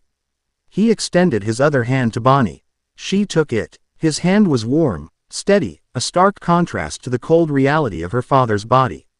Naruto closed his eyes. Just relax, he murmured. Don't fight it, just listen. A soft, golden energy flowed from his hand into Kuma's chest, and a second, gentler current flowed into Bonney's. The cellar faded away. The cold stone, the smell of damp earth, the hum of the zealots, it all dissolved. They were adrift in a sea of memory, a space that was not a space, filled with fragmented images and overwhelming emotion. It was Kuma's soul, or what was left of it. Bonney gasped, feeling a wave of pure, unconditional love wash over her, a love so powerful and so familiar it brought tears to her eyes. It was him. It was his essence, the core of who he had been. Flashes of a life appeared around them like scattered photographs. A young, fiercely determined Kuma standing before a jeering crowd. His hands, not yet the weapons of a warlord, held up in a gesture of peace. The cold, sterile walls of a laboratory, the shadow of Vegapunk looming over him. A quiet moment, sitting under a tree, reading his Bible, a rare smile on his face. Each image was saturated with a deep, abiding sorrow, the pain of a man who had sacrificed everything. Then, the images coalesced. The landscape resolved into a single, powerful memory, more vivid than the rest. They were standing on a sun-drenched hill, looking down at a village of people who were dancing. They were celebrating, their faces filled with a joy so pure it was almost blinding. At the center of the celebration was a figure, silhouetted against the rising sun. A man with a wild, spiky mane of what looked like white fire, his body fluid and free, his laughter a percussive, booming rhythm that seemed to make the very earth tremble with joy. Nika, the sun god, the warrior of liberation. The name wasn't spoken, it was felt. It was a prayer, a belief system, the bedrock of Kuma's spirit. Bonney understood now. This was the faith that had allowed her father to endure the unendurable. He wasn't just waiting for a hero. he believed, with every fiber of his being, that the dawn would come. That a warrior of pure freedom would one day liberate the world from its suffering. This image was the seed of hope he had nurtured through a lifetime of pain, the legacy he had tried to protect. The vision began to fade, the overwhelming love and sorrow receding, leaving an echo of warmth in its place. Bonney found herself back in the cold cellar, her hand still in Naruto's, tears streaming freely down her face. For the first time since Egghead, she was not crying in grief for what she had lost, but in awe of what her father had been. The profound, intimate moment was shattered by the sound of scraping stone. A secret door Bonney hadn't even noticed ground open, and the shifty thief from before scrambled into the room, his face pale with terror. They're killing them," he stammered, his eyes wide with horror.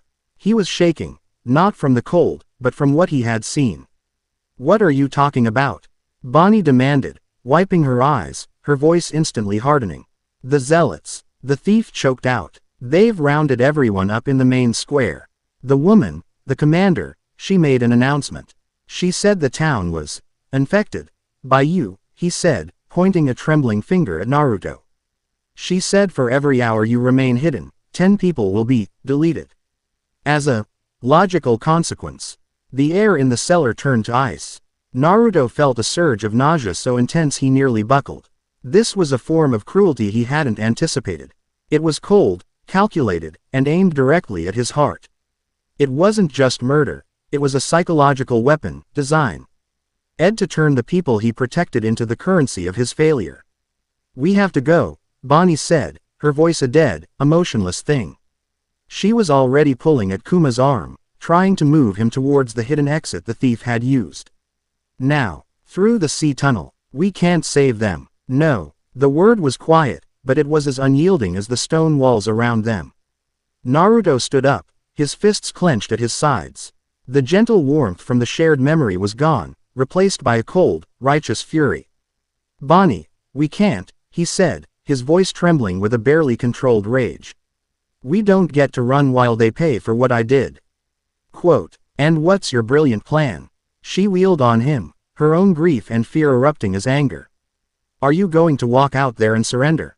Let them erase you? That doesn't save anyone. It just means we all lose. That is the single most stupid, selfish thing you could do. It's better than letting them die for me." He roared back, his control finally snapping. "No, it's not. It's easier," she screamed, jabbing a finger into his chest. "Dying for a cause is easy. It's a clean, heroic ending. Living with the consequences, making the hard, ugly choice to keep fighting. That's the hard part. The part my father had to do every single day." The mention of her father stopped him cold. He looked at her, truly looked at her. He saw not the cynical pirate, but the daughter who had just communed with the soul of a man who never, ever gave up. He saw the fire of the Buccaneer legacy burning in her eyes. Far away, Saint Iscariot watched the scene in Town Square on his sterile displays. He saw the 10 terrified citizens, chosen at random. He saw Commander Serafina, standing like a marble statue of judgment. "The spirit is a muscle, Serafina," he said, his voice a calm murmur transmitted directly to her helmet. "To break it, you must first exhaust it. The anomaly acts from a position of moral certainty. We will demonstrate that his morality is a catalyst for suffering. The people will not see him as a savior. They will see him as the source of their pain. They will break him for us." "The first culling is ready, Lord Iscariot," Serafina's voice replied. Devoid of emotion. "Proceed," Iscariot said, a thin, academic smile on his lips. "Let the lesson begin." Back in the cellar, Bonney's furious words hung in the air. She was right. Surrender was the easy way out. It was an abdication of responsibility. "Okay," Naruto said, his voice low, his anger receding, replaced by a grim resolve. "Okay, your way. We fight smart. What's the plan?" A fierce, predatory light ignited in Bonney's eyes. The grief was still there, but now it was fuel. The hope she had seen in her father's memories was not a passive thing, it was a weapon. "Their weakness is their arrogance," she said, her voice quick and precise, the mind of a captain taking command. "Their belief in order. So we give them the one thing they can't calculate. We give them pure, Mindless, destructive chaos. She turned to the thief. There's an archipelago 3 leagues north of here, the Serpent's Skulls. Is the Rotfang pirate crew still using it as a base? The thief's eyes widened in horror. The Rotfangs. Captain Vilma. They're animals. Cannibals. They'd sooner eat you than talk to you. Perfect. Bonnie grinned, a chilling, dangerous expression. They're exactly what I need. She looked at Naruto. You wanted to save this town. Here's the price. I'm going to go bargain with monsters to fight the other monsters. But I need a distraction. Not a small one. I need you to draw the attention of every single zealot on this island. I need you to become a supernova, to pull their focus so completely that I can slip away on the ship and get to the Serpent's Skulls. It was insane. It was a plan that relied on psychopaths and a lie. It was throwing a lit match into a powder keg. It was perfect. They'll adapt to my techniques again, Naruto warned, his mind already calculating the risks. Then don't use your techniques, Bonnie countered. You have more than just chakra, don't you? That golden shield on Egghead, the vow, that was something else. Be a symbol, be a legend, be the damn warrior of liberation my father believed in. Be the one thing their logic can't process, a god they didn't create. He looked at her, a newfound respect dawning in his eyes. She wasn't just a survivor. She was a fighter, in a way that was deeper and more cunning than he could have imagined. She was carrying her father's will, not just his body. All right, he said, a slow, determined smile spreading across his face. I'll be the biggest distraction this world has ever seen. He turned to leave the cellar, but Bonnie grabbed his arm one last time. Her expression was serious, her eyes boring into his. Naruto, she said, her voice dropping the bravado. Don't you dare die before I get back. Wouldn't dream of it, he replied. He was gone. A moment later, or echoed from the direction of the main square, a sound that was not just chakra, but pure, indomitable will-given voice. It was followed by the eruption of a colossal, 9-tailed beast made of brilliant, golden light. A creature of myth and legend appearing in the center of the besieged town. Bonnie allowed herself a grim smile. Then she turned, her face a mask of cold resolve, and followed Thief into the darkness of the tunnels. She had a crew of cannibals to recruit. Chapter 6 End. Chapter 7. A God of Gold and a Queen of Rot. The first casualty of Naruto's return was the silence. It was ripped apart by a roar that was not of this world, a sound born in the deepest wells of a soul, amplified by a power that defied every known law of nature. As the first 10 terrified citizens were being prodded forward into the center of Mock Town's square, the ground began to tremble. A geyser of brilliant, golden energy erupted from the earth, not from the harbor, but from the very heart of the town. It was a pillar of pure, incandescent life, a defiant sun tearing a hole in the gray, oppressive sky. Inside the pillar, a form took shape. It was a fox, a kitsune of impossible scale, with 9 lashing tails of pure energy that flattened buildings and tore great furrows in the cobblestones. Its fur was the color of liquid sunlight, its eyes were crimson slits of intelligent, focused rage. And its fangs were the size of longboats. The Kurama avatar manifested not as a mindless beast, but as a statement, an incandescent rebuttal to the sterile, white logic of the zealots. The people of Mock Town screamed, some in terror at the sight of the monster, others in a wild, desperate surge of hope. This was not the contained, efficient power Naruto had shown before. This was a myth made real, a primal god of wrath and protection stepping out of a forgotten legend. High-yield psionic entity detected, Commander Serafina's voice announced, her monotone betraying not a flicker of awe or fear. It was the same tone she might use to identify a weather pattern. All units, shift to Protocol Epsilon. Contain the entity. Prioritize the suppression of its energetic output. The zealots moved like a single organism. Their white rifles, which had been aimed at the civilians, now swiveled to face the colossal golden fox. The beams of unmaking lanced out, but Naruto was prepared. He wasn't trying to block them. He was using the avatar's immense size as a living shield. He moved one of his massive, clawed hands, a gesture as slow and inexorable as a tectonic plate shifting, and intercepted the volley. The golden energy sizzled and dissolved where the beams struck, great divots of light being scooped out of his form, but the sheer volume of his chakra was immense. He could regenerate. The avatar faster than they could erase it. He leaned down, the avatar's colossal head dwarfing the surrounding buildings, and opened his mouth. The civilians cowered, expecting a blast of fire. Instead, his voice, the avatar's voice, boomed across the square, a sound that was both a roar and a word. Live. It was not a request. It was a command, an injection of pure will into the hearts of the terrified populace. It broke the spell of their fear. The reedy man grabbed his daughter, the blacksmith hoisted the old woman over his shoulder, and they ran. They scrambled for the alleys, for the tunnels, for any shadow that could hide them from the battle of gods and machines. One of the avatar's tails, a whip of pure energy, swept through the square, not touching a single person, but striking the buildings behind them. The rotten wood and crumbling stone collapsed, creating a wall of debris, a barrier between the zealots and the fleeing people. This wasn't a fight to win. It was a fight to protect. Every move was calculated to create cover, to herd the civilians to safety, to draw the unwavering, analytical gaze of every zealot soldier onto himself. From his sterile sanctum, St. Isc. Ariat watched the display with a detached, clinical interest. Fascinating, he murmured to the empty white room. It has transitioned from a direct combatant to a symbolic guardian. It is attempting to embody the concept of hope. A foolish, sentimental variable, but a potent one. He tapped a control on his console. Serafina. Direct engagement is inefficient. The entity is regenerating from a high-volume internal source. Attacking the manifestation is pointless. You must attack the source code. Deploy the null field. Acknowledged, Lord Iscariot, Serafina's voice replied. She raised her hand, and from the 3 white ships in the harbor, a low, resonant hum began to build.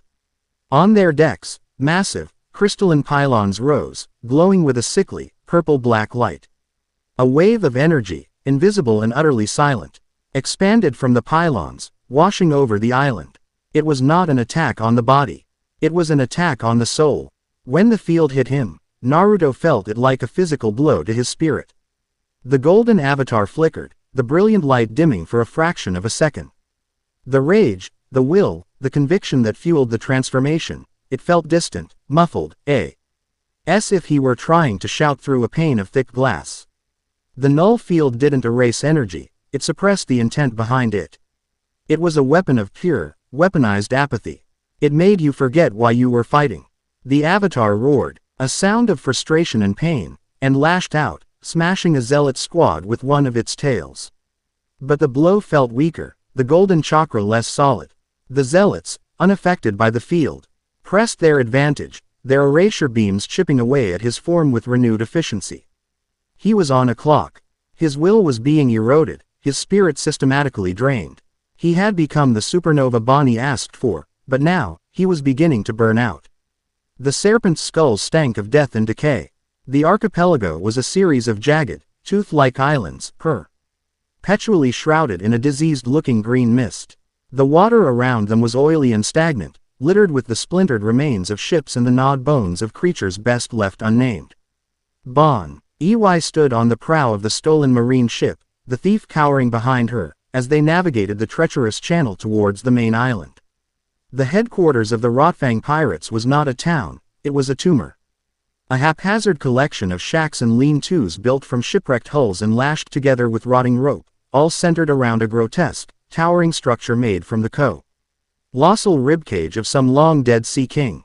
Figures watched them from the shore. They were gaunt, with gray, unhealthy-looking skin and teeth filed to sharp points. They moved with a loping, predatory gait, their eyes, black, hungry, and utterly devoid of reason, fixed on the newcomers. "This is suicide," the thief whimpered, his teeth chattering. "Vilma will eat us before we even state our business. Shut up and stay behind me." Bonnie snapped, her own heart hammering against her ribs. She projected an aura of absolute, unshakable confidence, a mask she had perfected over a lifetime of swimming with sharks. As their ship scraped against a crude dock made of splintered masts, a path cleared through the assembled pirates. A figure emerged from the bone fortress, and the air grew thick with a palpable sense of menace. He was huge, even larger than Kuma, but where her father had been a gentle giant, this man was a monument to brutal excess. His name was Captain Vilma, and he was aptly named. His skin was a patchwork of scars and weeping sores, his hair a greasy, matted mane, and his jaw was a protuberant, shark-like thing filled with rows of needle-sharp teeth. A massive, serrated cleaver, stained with things Bonney did not want to identify, was slung over his back. Fresh meat, Vilma rumbled, his voice like rocks grinding together. He took a long, slow sniff of the air. You smell of the sea. And something else. Fear. He grinned, a horrifying sight. Good. Fear tenderizes the flesh. His crew cackled, a dry, rattling sound like a bag of bones being shaken. Bonney did not flinch. She stepped off the ship. Her posture relaxed, her gaze level. I am Jewelry Bonney, captain of the Bonney Pirates, she announced, her voice clear and carrying. And I'm not here to be your lunch, Vilma. I'm here to offer you a feast. Vilma's grin faded, replaced by a flicker of cruel curiosity. A feast. You're a small meal for a crew this size. I'm not talking about me, Bonney said, walking slowly towards him. Closing the distance, a deliberate act of challenging his dominance. I'm talking about an island, not 3 leagues from here, crawling with the most disciplined, well-fed, brightly armored soldiers you've ever seen.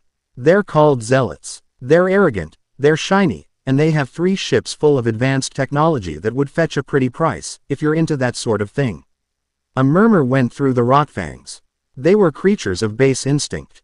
The idea of a real fight, of breaking something clean and orderly, appealed to their chaotic nature. Vilma was not so easily swayed. He was an animal, but a cunning one. And why would these shiny soldiers be sitting on some backwater island?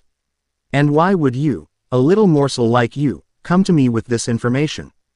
Because they're my leftovers, Bonney said, the lie smooth and practiced. I picked a fight with them I couldn't quite finish. And as for why I came to you, because I've heard the stories. I heard that when it comes to pure, unadulterated, glorious destruction, no one in the Grand Line holds a candle to Captain Vilma and his Rotfangs. I thought, who better to help me clean up my mess? I get my revenge, and you and your boys get a banquet. A hunt, the greatest fight of your miserable lives. Her words were a masterclass in manipulation, a symphony played on the discordant strings of ego, greed, and bloodlust. Vilma was silent for a long moment. He stared at her, his black eyes trying to peel back the layers of her confidence, searching for the lie. He took a sudden, lurching step forward, his immense frame towering over her, his foul breath washing over her in a wave. You're either the bravest woman I've ever met, he growled, his hand reaching for the cleaver on his back. Or the stupidest. I'm the one offering you a fleet of world government assassins on a silver platter, Bonney shot back, not giving an inch. You tell me which one that is. He stopped, his hand hovering over the hilt of his weapon. He looked at her, then at his crew, who were practically drooling at the prospect of the promised violence. The risk was high, but the reward was a legend. The day the Rotfangs ate a holy army. But he needed a sign. A show of good faith. Prove it, he grunted. Prove you're worth the trouble. One of his crew, a scrawny pirate with a rusted hook for a hand, lunged at her from the side.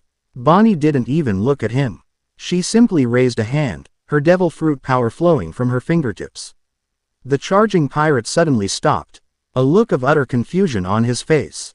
He looked down at his body, which was rapidly shrinking, his clothes becoming a baggy mess. In a matter of seconds, the snarling pirate was a bawling, helpless toddler in a puddle of oversized rags. The Rotfangs stared, stunned into silence. Bonney turned her power on the rusted hook, which aged a century in a heartbeat, crumbling into a pile of red-brown dust. She then looked Vilma dead in the eye, a cold, dangerous light in her own. I can make you a king, or I can turn your bones to dust before you hit the ground. Your choice. Vilma looked at the crying baby, then at the pile of rust, then back at Bonney. His horrifying, shark-like jaw split into a wide, appreciative grin. This wasn't prey. This was a predator of a different, far more interesting kind. Ha, ha ha ha ha, he boomed, his laughter echoing off the bone fortress. I like you. You've got rot in your soul. He clapped a hand the size of a small table on her shoulder, nearly driving her to her knees. All right, Queen of Rot. You've got yourself a crew. Show us the way to the feast. Bonney straightened up, hiding her wince of pain, a triumphant, savage smile on her face. She had done it. She had bargained with monsters and won. As the Rotfangs began to roar and scramble towards their grotesque, bone and flesh-adorned ships, a new, chilling thought entered her mind. She had just unleashed this plague on Mock Town. To save Naruto, she was about to sacrifice the very people he was trying to protect. Living with the consequences, she thought, her smile turning grim. This is the hard part. The Kurama avatar was on one knee. The golden light was flickering violently, great patches of it winking out of existence only to be reformed a moment later. The null Fl.D was a crushing weight on Naruto's spirit. He felt exhausted, not in his body, but in his will. The simple act of staying angry, of holding on to his conviction, was becoming a monumental effort. Serafina advanced through the rubble, her white armor pristine, untouched by the chaos. The zealots formed a perfect, closing circle around the kneeling giant of light. The town was secure. The civilians were contained. The anomaly was weakened. It was over. Your ideological foundation is collapsing, Serafina stated, her amplified voice echoing in the sudden quiet. Your efforts have only prolonged the suffering. Your existence is illogical. It is time for your correction. She raised her hand, the fingertip glowing with the final, irresistible light of unmaking. Naruto gritted his teeth, pouring the last dregs of his will into the avatar, trying to make it stand, trying to shield the hidden people for one last moment. But it was fading. The golden light was becoming translucent. It was over. He had failed. And then, he heard it, a sound from the sea. It was a chorus of mad, chaotic, bloodthirsty howls, the sound of pure, unadulterated mayhem given voice. Serafina paused, her head tilting towards the harbor. The zealots turned as one. On the horizon, a fleet appeared, emerging from the green mist like a nightmare. Their sails were made of stitched-together skin, their hulls were adorned with bones. And the figures swarming their decks were not soldiers, but monsters. At the head of the fleet, on the prow of the largest, most grotesque ship, stood a small figure with brilliant pink hair, her face set in a grim, determined mask. The cavalry had arrived, and it was a tidal wave of rust and rot. Chapter 7 End. Chapter 8. The Price of a Savage Tide. The howls of the Rotfang pirates were a violation. They tore through the sterile, humming silence of the zealots, battle lines, a wave of pure, primal filth crashing against a wall of perfect, sterile glass. Vilma's fleet was a collection of floating abominations. Ships that looked more like carcasses than vessels, and they plowed into the harbor with a suicidal glee that defied all naval logic. From his kneeling avatar, Naruto watched them come. He saw the figure with pink hair at the prow of the lead ship, and a jolt of disbelief and dawning understanding shot through him. This was her plan. This was her desperate, insane, horrifyingly brilliant plan. Serafina and the zealots turned as one, a synchronized pivot of white and gold to face the new, uncalculated threat. Unidentified hostile fleet, her voice boomed. The monotone now laced with a microscopic thread of static, the first crack in her perfect composure. Their energy signatures are chaotic, primitive. They are not tactically significant. Captain Vilma, standing on the bone-railed prow of his flagship, the Marrow Eater, let out a laugh that was a death rattle and a battle cry in one. Not significant, he bellowed, his voice carrying across the water. He pointed a massive, grimy finger at the central zealot ship, at the glowing, purple-black pylon that was the source of the null field. Boys, that shiny toothpick looks like it's worth a bit. Break it for me. The Rotfangs needed no other encouragement. With a collective, guttural roar, they swarmed. They didn't fire cannons. They leapt. They swung on ropes. They used crude hand-cranked catapults to launch themselves through the air, a tide of screaming, sharp-toothed lunatics descending upon the pristine white decks of the zealot ships. It was not a battle. It was an infestation. The zealots, trained for precise, orderly combat, were completely unprepared for this. Their erasure rifles were devastating against a single, powerful target, but they were slow to fire, useless again. Saint a dozen screaming madmen charging from every direction.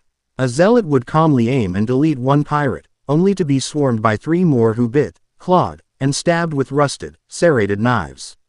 The zealots, perfect formations dissolved into a series of desperate, individual struggles. Their cold logic was being drowned in a sea of hot, manic bloodlust. Vilma himself landed on the deck of T. He central ship with a ground-shaking thud. He ignored the soldiers, his eyes fixed on the humming pylon. Shiny, he grunted, and swung his massive, gear-toothed cleaver. The blade, a weapon of brutal, simple physics, slammed into the crystalline structure.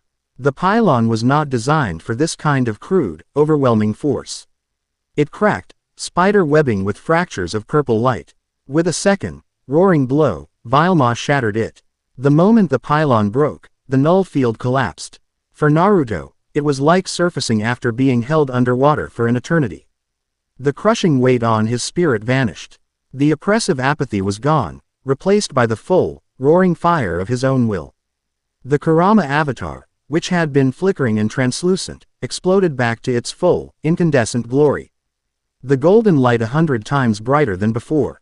He felt his connection to Kurama, the raw power, the shared history, surge back into him. He stood, the avatar rising to its full, majestic height, and for a moment, he felt an overwhelming sense of relief and gratitude for Bonnie's insane gamble. Then he looked down. He saw the reality of the battle she had unleashed. The Rotfangs were not just fighting the Zealots. They were rampaging. A Zealot ship, its crew overwhelmed, crashed into the wharf, and the pirates swarming its deck poured into the town itself. They were a plague of locusts, kicking indoors, setting fire to buildings, their howls of victory mingling with the new screams of the very civilians Naruto had just saved. He saw a group of Rotfangs corner a family, the blacksmith and his wife, who hadn't been fast enough to get to the tunnels. They weren't trying to kill them. They were laughing, toying with them, their hunger-filled eyes gleaming. The relief in Naruto's heart turned to ash. This wasn't a rescue. This was one nightmare being replaced by another. He moved. The Kurama avatar, the ultimate weapon of destruction, became the ultimate tool of protection. One of its massive tails, a whip of golden energy, slammed down in the street, forming a solid wall of light between the pirates and the blacksmith's family. Another tail coiled around the drowned rat inn, a protective barrier shielding it from the spreading fires. He used his immense size not to crush, but to contain, to create safe zones in the swirling chaos of the battle. He was a shepherd, trying to protect his flock from the very guard dogs his partner had unleashed. On the deck of the Marrow Eater, Bonnie watched the chaos with a cold, grim satisfaction. She was not a warrior, not in the way these brutes were. She was a commander. Her devil fruit was a scalpel, not a sword, and her mind was her sharpest weapon. Their lines are broken, she yelled to Vilma, who was now gleefully smashing equipment on the Zealot ship's bridge. They're trying to regroup near the shore. Don't let them. Keep them scattered. She was a queen conducting a symphony of savagery. But she saw what Naruto saw. She saw her savage orchestra turning on the audience. Her gaze fell upon a pirate, his teeth bared, about to lunge at the terrified thief who had guided her, who was now cowering by her ship. Without a moment's hesitation, Bonnie flicked her wrist. The pirate aged 50 years in a second, his charge turning into a stumbling, arthritic shuffle before he collapsed in a heap, a bewildered old man. She was drawing lines. She was trying to control a hurricane. And she knew, with a sinking certainty, that it was impossible. The price of this victory was being paid in the screams of the innocent. Serafina stood on the deck of the last remaining functional Zealot vessel, her white armor smudged with soot for the first time. Her perfect, sterile world was on fire, infested with screaming, biting, illogical vermin. Her soldiers were falling, not to superior tactics, but to sheer, unpredictable savagery. Her comms were a cacophony of static and screams. The mission was a catastrophic failure.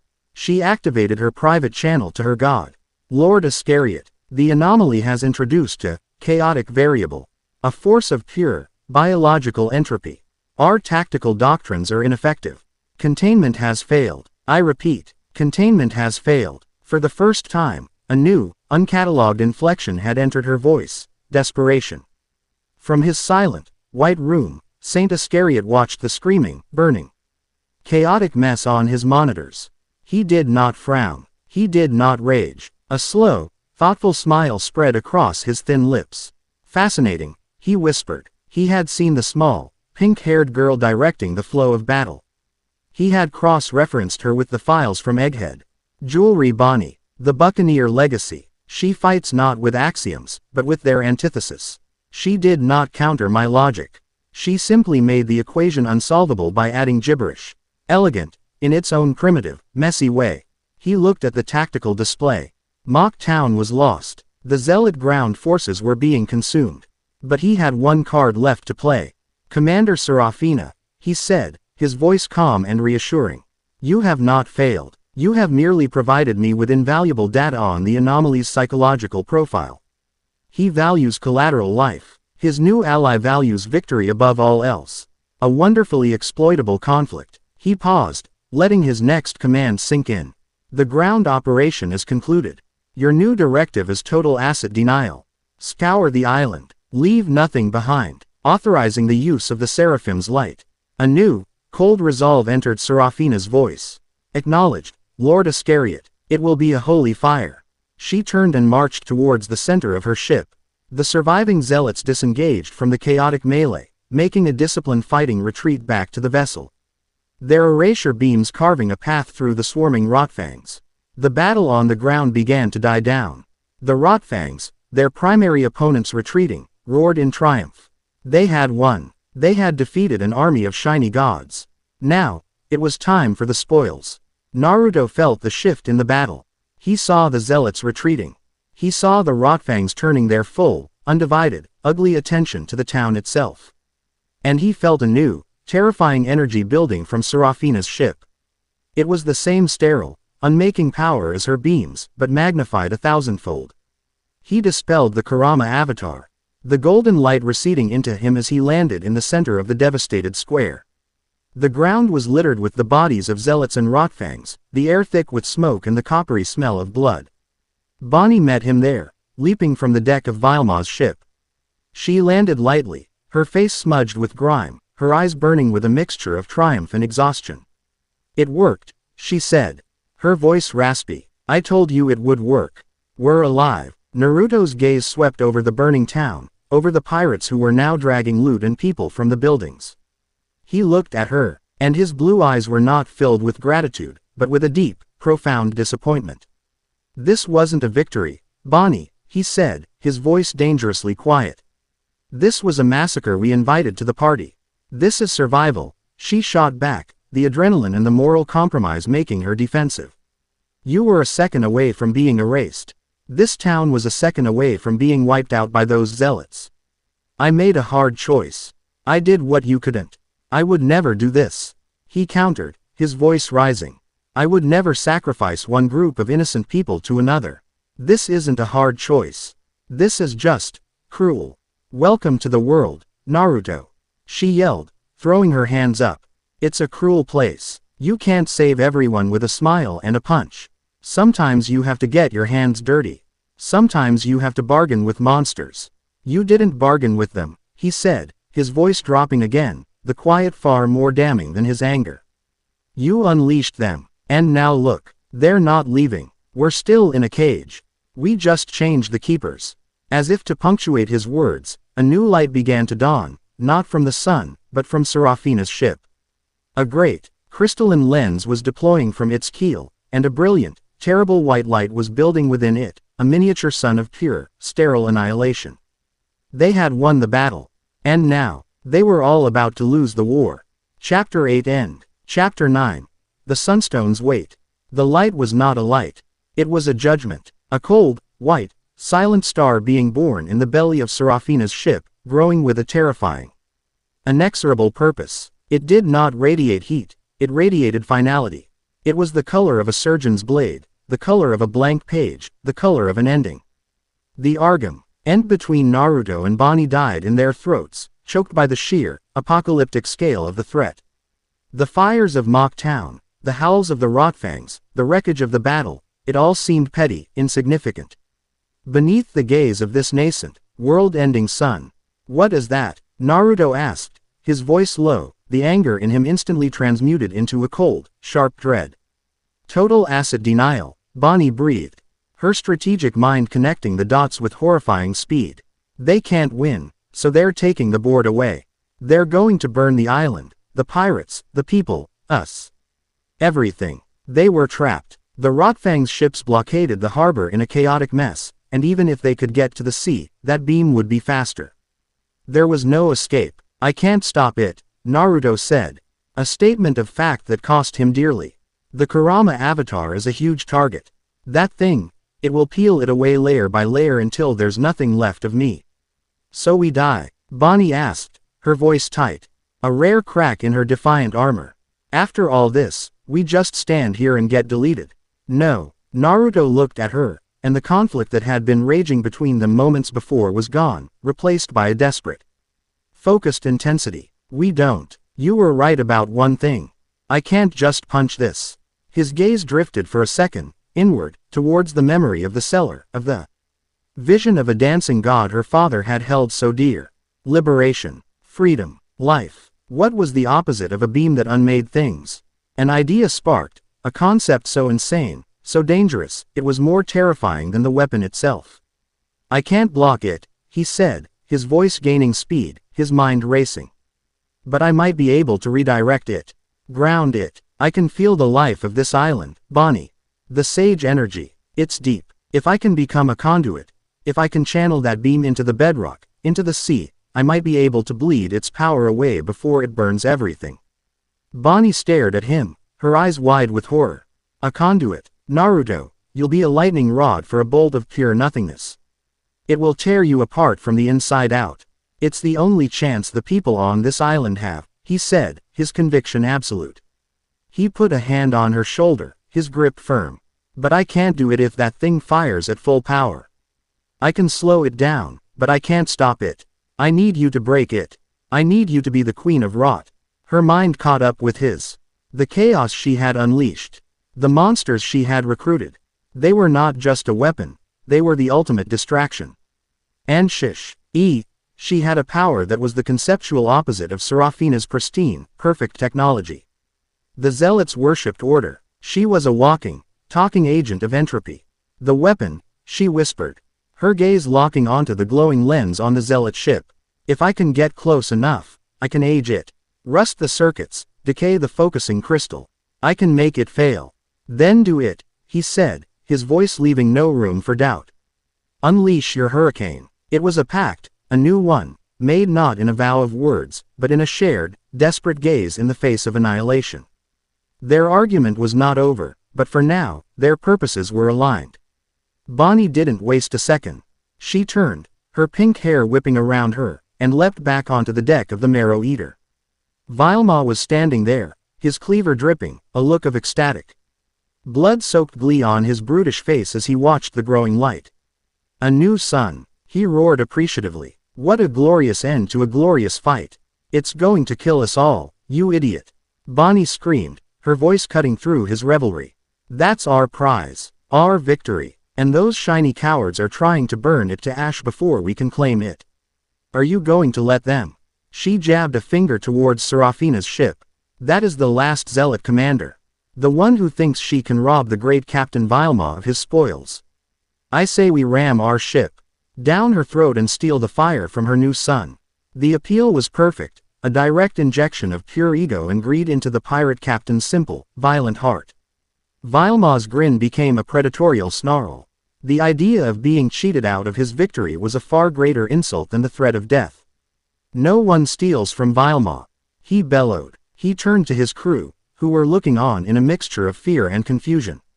You heard the queen. They think they can burn our treasure. We'll show them the meaning of fire. Full speed. Ram them. The Rotfang pirates, their bloodlust reignited by the promise of one final glorious act of destruction, let out a collective howl and threw themselves at their tasks. The Marrow Eater groaned, its grotesque hull shuddering as it turned its prow towards Serafina's ship. A charging beast of bone and rotten wood. At the same time, Naruto took his position in the center of the square. He closed his eyes and sank his consciousness deep into the island. He bypassed the blood-soaked cobblestones, the tainted soil. He reached down into the ancient, living stone, into the vast, cold, life-filled waters that surrounded it. He drew upon the raw, untamed energy of the world, not shaping it into an attack or a shield, but weaving it into his own chakra network, turning his own body into a spiritual ground wire. The Seraphim's light fired. It was not a beam. It was a wave, a silent, expanding dome of pure white erasure that surged from the ship, turning the very air it passed through into a shimmering, featureless void. Naruto opened his eyes. They were glowing, no longer just blue, but a deep, vibrant green gold, the color of a forest floor and the sun combined. A vast, intricate seal array, a matrix of swirling energy and complex characters, spread out from his feet. Covering the entire square, it was a seal of his own design, born of Uzumaki knowledge and sage wisdom, a formula for absorption and redirection. Sage art. Earth root seal. He roared. The wave of unmaking hit the seal. The world went silent. The seal flared, glowing with an intensity that rivaled the weapon itself. Naruto's body was thrown back, his feet digging furrows in the stone as he was forced to slide. He felt it. The cold, analytical touch of the erasure energy, seeping into his network. It wasn't a poison. It was a logic problem, a conceptual virus that whispered you do not exist. You are a flaw, correct yourself. The ground around the seal began to turn gray and dead, crumbling to a fine, featureless dust. The seal was holding, but the island itself was paying the price. Naruto gritted his teeth, his muscles screaming, his very soul feeling like it was being frayed and unwritten. He was in a tug of war with a fundamental concept of the universe, and he was losing. On the sea, the Marrow Eater charged. The Zealot ship, its main power diverted to the weapon, had only its smaller point defense guns available. They fired, but the Rotfang ship was miraculously, chaotically resilient. Cannonballs punched through the rotten wood, but the ship was a hodgepodge of salvaged parts, with no central critical systems to hit. It just kept coming. Bonney stood on the prow. Vilma beside her, the wind screaming past them. The heatless white light of the erasure wave was so bright it bleached all color from the world. Get ready to jump, she yelled. With a final, catastrophic crunch of splintering bone and screeching metal, the Marrow Eater slammed into the side of the Zealot vessel. The impact was immense, throwing pirates from the decks. The two ships were locked together. A grotesque fusion of order and chaos. Kill them all, Vilma roared, and led the final, desperate charge onto the enemy deck. Bonney ignored him. She had one target. She ran, her movements impossibly fast, leaping over the fighting, her eyes fixed on the massive, crystalline lens of the Seraphim's light. It was humming, vibrating with a power that made her teeth ache. Serafina appeared, blocking her path. Her white armor was cracked, her helmet was gone, revealing a face that was unnervingly perfect and utterly devoid of emotion, her gray eyes as cold as a winter sky. The chaotic variable. Your intervention is illogical. She lunged, not with a weapon, but with her hands, the fingertips of her white gloves glowing with the erasure energy. Bonney didn't try to fight her. She slid, ducking under the attack, her own hand outstretched. She didn't need to touch Serafina. She just needed to touch her weapon. Her fingers brushed against the base of the crystalline lens. Rust and rot, she screamed, pouring every ounce of her will, every bit of her grief and rage, into her devil fruit power. The effect was instantaneous and catastrophic. A spider web of brown decay spread across the perfect crystal. The pristine white metal of the housing aged 1,000 years in a second, blossoming with orange rust and green corrosion.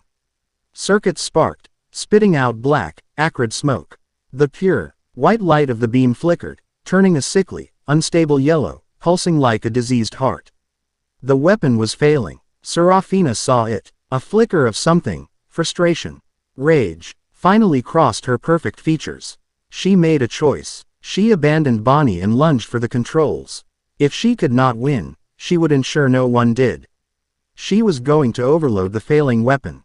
To turn her ship into a bomb that would still achieve her objective. Checkmate, she whispered. Back on the island, Naruto felt the change. The pressure on his seal lessened. But the energy coming through it became wild, chaotic, unpredictable. The corrupted beam was lashing out, and he could feel his seal starting to break under the strain. He had one last gamble. He couldn't just ground the energy anymore. He had to absorb it. He dropped the seal and opened himself up to the storm. The raw, corrupted energy of unmaking poured into him. His body erupted in a blinding flash of golden light. The Nine Tails chakra mode activating not as a shield, but as a crucible, trying to contain an energy that was its polar opposite. It was agony. It felt like his past and future were being ripped away, leaving only a screaming, terrified present. But in the heart of the storm, he felt something else. The echo of Kuma's will. The belief in a dawn that would always come. The promise he had made to Bonney. The sunstone vow. That vow, the conceptual shield, became an anchor in the storm of non-existence. His promise to protect her was a fundamental truth, and it refused to be erased. He wrapped the corrupted energy around that truth, using his own chakra to smother it, to contain it, to force the illogical, screaming chaos into submission. On the ship, Bonney saw what Serafina was doing. She saw Naruto, a pillar of incandescent, struggling light on the shore. She wasn't going to make it to the controls in time. So she changed the equation. She lunged, not at the controls, but at Serafina herself. She tackled the zealot commander, wrapping her arms around her. "If we're going down," Bonney snarled in her ear, "you're going first." She activated her power, but she didn't age Serafina. She aged herself. 20, 30, 40 years flashed by in a second. Her body became stooped, frail, the body of an old woman. But the influx of aged life force into their locked struggle had a strange, paradoxical effect on Serafina's sterile, ageless existence. Serafina screamed, a truly human sound of pain and confusion for the first time, as the weapon finally, catastrophically overloaded. The zealot ship did not just explode. It imploded, a flash of black and white light silently consuming itself before erupting outwards in a wave of pure physical force. The shockwave sent Bonney, her age rapidly returning to normal, flying through the air, to be caught at the last second by roaring Vilma before she could be thrown into the sea. The rest of the Whatif NGS and the remains of their ship were consumed by the blast. On the shore, Naruto roared, focusing the last of the weapon's chaotic energy into a single point and blasting it harmlessly into the sky. A sickly yellow beam that dissipated into the clouds. And then, silence. The white star was gone. The hum of the zealots was gone. The screams of the battle were gone. All that was left was the crackle of fires, the groans of the wounded, and the stunned, heavy silence of survival. Naruto collapsed to his knees, his golden chakra mode flickering and dying, leaving him panting, shaking, and utterly drained. He had looked into the void, and it had taken a piece of him. Bonney stood on the ruined wharf, Vilma's massive hand still on her shoulder. Her savage army was gone, sacrificed to the last for her plan. She looked across the ruined square at Naruto. They were alive. They had won. She looked around at the burning town, at the terrified faces of the survivors peering out from the rubble. She had saved them from one monster by feeding them to another, and then had to sacrifice that monster to save them again. The weight of her choices, the weight of their vow, settled on her shoulders, heavier than any crown. They were free, and they were standing in the middle of the hell they had created. Chapter 9 End. Chapter 10. The Scars of Victory. The dawn that broke over Mock Town was a liar. It painted the sky in soft pastels of pink and gold, a gentle, beautiful promise that was grotesquely at odds with the reality below. The air was thick with the stench of chemical smoke, burnt wood, and old blood. Ash fell like a gentle, gray snow, blanketing the rubble and the dead. The silence was the worst part. The raucous, violent life of the pirate town had been snuffed out, replaced by a stunned, hollow quiet, punctuated only by the mournful cry of gulls and the low, pained moans of the wounded. Victory looked a lot like a graveyard. Naruto sat on the edge of the ruined wharf, his legs dangling over the oily water. The Nine Tails chakra mode had healed his physical wounds, but he felt a deeper injury, a spiritual exhaustion that left the world feeling muted and gray. The essence of the Seraphim's light had been a conceptual poison, and even after expelling it, he felt the phantom touch of its cold, negating logic in the marrow of his bones. He felt frayed. Bonney stood a short distance away, her back to him, staring at the smoldering remains of the town she had sacrificed. She hadn't said a word since the zealot ship had imploded.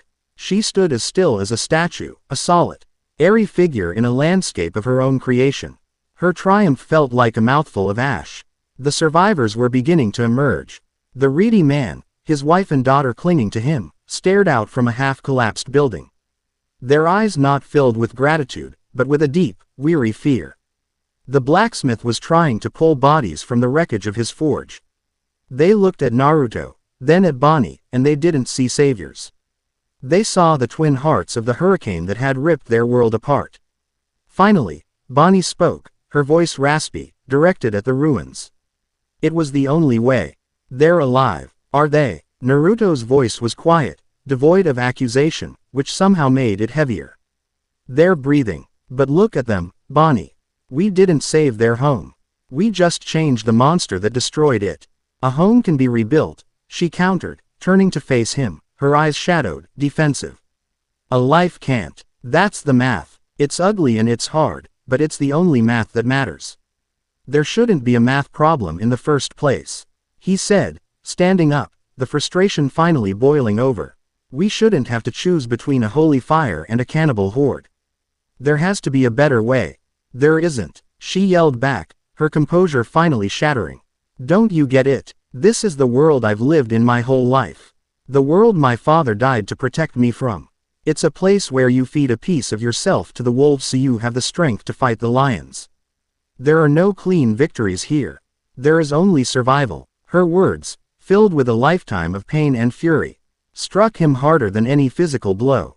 He saw not the cunning pirate queen, but the terrified, desperate daughter who had been running her entire life. He saw the child who had watched her gentle giant of a father be twisted into a monster, all in the name of a corrupt and broken world. His anger evaporated, replaced by a profound, aching empathy. He had been so focused on the rightness of his own ideals that he had failed to see the scars that had forged hers. He walked towards her, his footsteps slow on the ash-covered ground. You're right, he said softly. The simple admission stopped her cold. She had been ready for another argument, another clash of ideals. She wasn't prepared for surrender. What? She stammered. You're right, he repeated, stopping in front of her. He looked into her tired, defiant eyes. This isn't my world. I don't understand its rules. I came here and I saw a problem and I punched it, and that just made a bigger problem. You saw all the angles. You made the hard choice, and we're still standing. It was my power that saved them from the zealots, but it was your plan that saved me. He took a breath, the admission costing him a piece of his pride. I couldn't have done it without you. The defensive fury in Bonnie's posture slowly dissolved, leaving her looking vulnerable, exhausted. The town is destroyed, she whispered, the guilt finally breaking through. The people, they hate us. They're afraid of us, he corrected gently. And they have every right to be. We brought the wrath of gods and the hunger of demons to their home. He looked around at the devastation.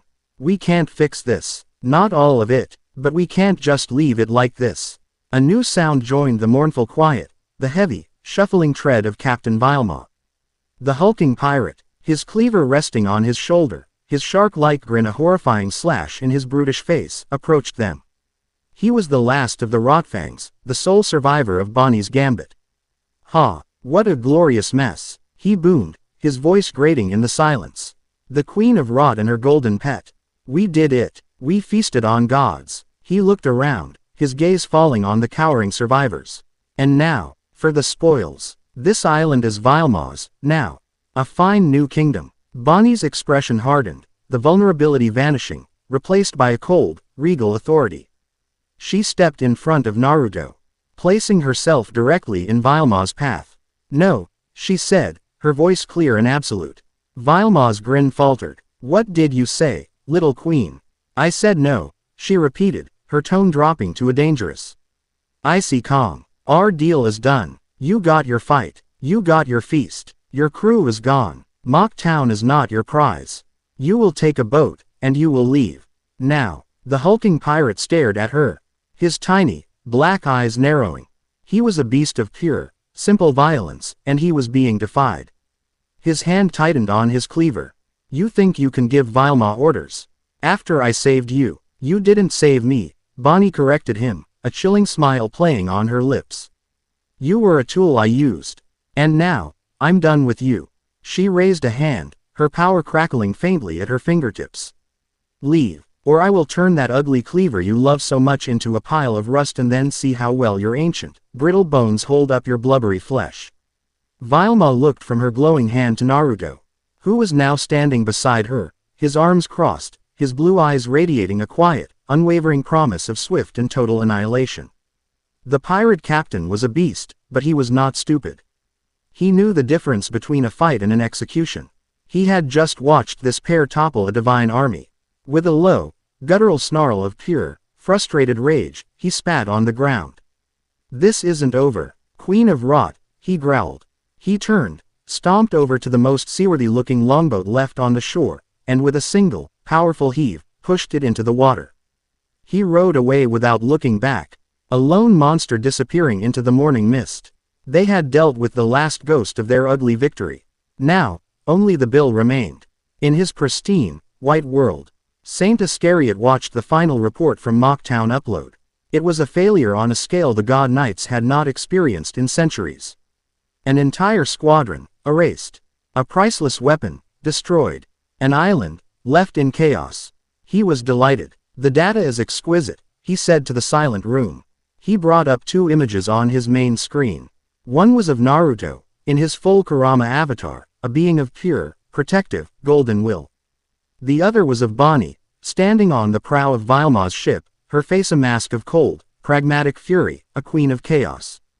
Order and chaos, idealism and pragmatism, a shield of light and a sword of rot, he mused, his gray eyes alight with intellectual fervor.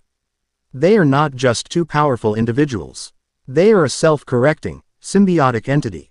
His moral weakness is her strategic strength. Her moral compromise is his catalyst for greater power. Fascinating. He had sent a weapon that attacked existence. It had failed because it was too direct. He had miscalculated. He had tried to delete a paragraph when he should have been attacking the story's theme. The Buccaneer legacy, he said, the name tasting like a puzzle on his tongue. It is not a bloodline. It is an idea, a virus of hope, a belief in a dawn that defies our perfect, eternal night. He smiled. You cannot kill an idea with a sword. You must kill it with a better idea. Or, a more insidious one. He brought up a new file. One marked with the highest level of clearance, a project so secret that even most of the 5 elders were unaware of its full scope. Project Inoculation. The anomaly is a conceptual blight. He dictated to his archives. Therefore, the countermeasure must also be conceptual. We will not send another army. We will send an axiom.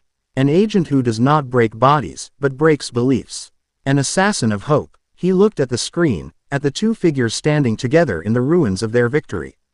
Let us see how strong your sunstone vow is, anomaly, when we show your bride the true, inescapable price of your beautiful, destructive hope. They spent the rest of the day helping. There was no grand speech, no heroic declaration. There was only work. Naruto used his clones to clear rubble, to find the wounded, to build temporary shelters. He worked with a quiet, focused humility, not as a savior, but as a man paying a debt. Bonney, using her knowledge of herbs and medicine gleaned from a life at sea, tended to the wounded. At first, the people flinched from her touch, but she was gentle, efficient, her hands surprisingly steady. She did not apologize. She did not explain. She simply treated their wounds, her actions a silent, ongoing penance. Slowly, tentatively, the fear in the survivors' eyes began to be replaced by weary, reluctant acceptance. They had not been saved. Not really, but they had been survived with. That evening, they stood in the cellar of the Drowned Rat, the only building left mostly intact. It had become a makeshift hospital and sanctuary. Kuma's massive form lay in the corner, a silent, unmoving giant in the flickering lantern light. We can't stay here, Bonney said, breaking the long, comfortable silence that had grown between them. We have a new name now. The world will be looking for us. I know, Naruto replied.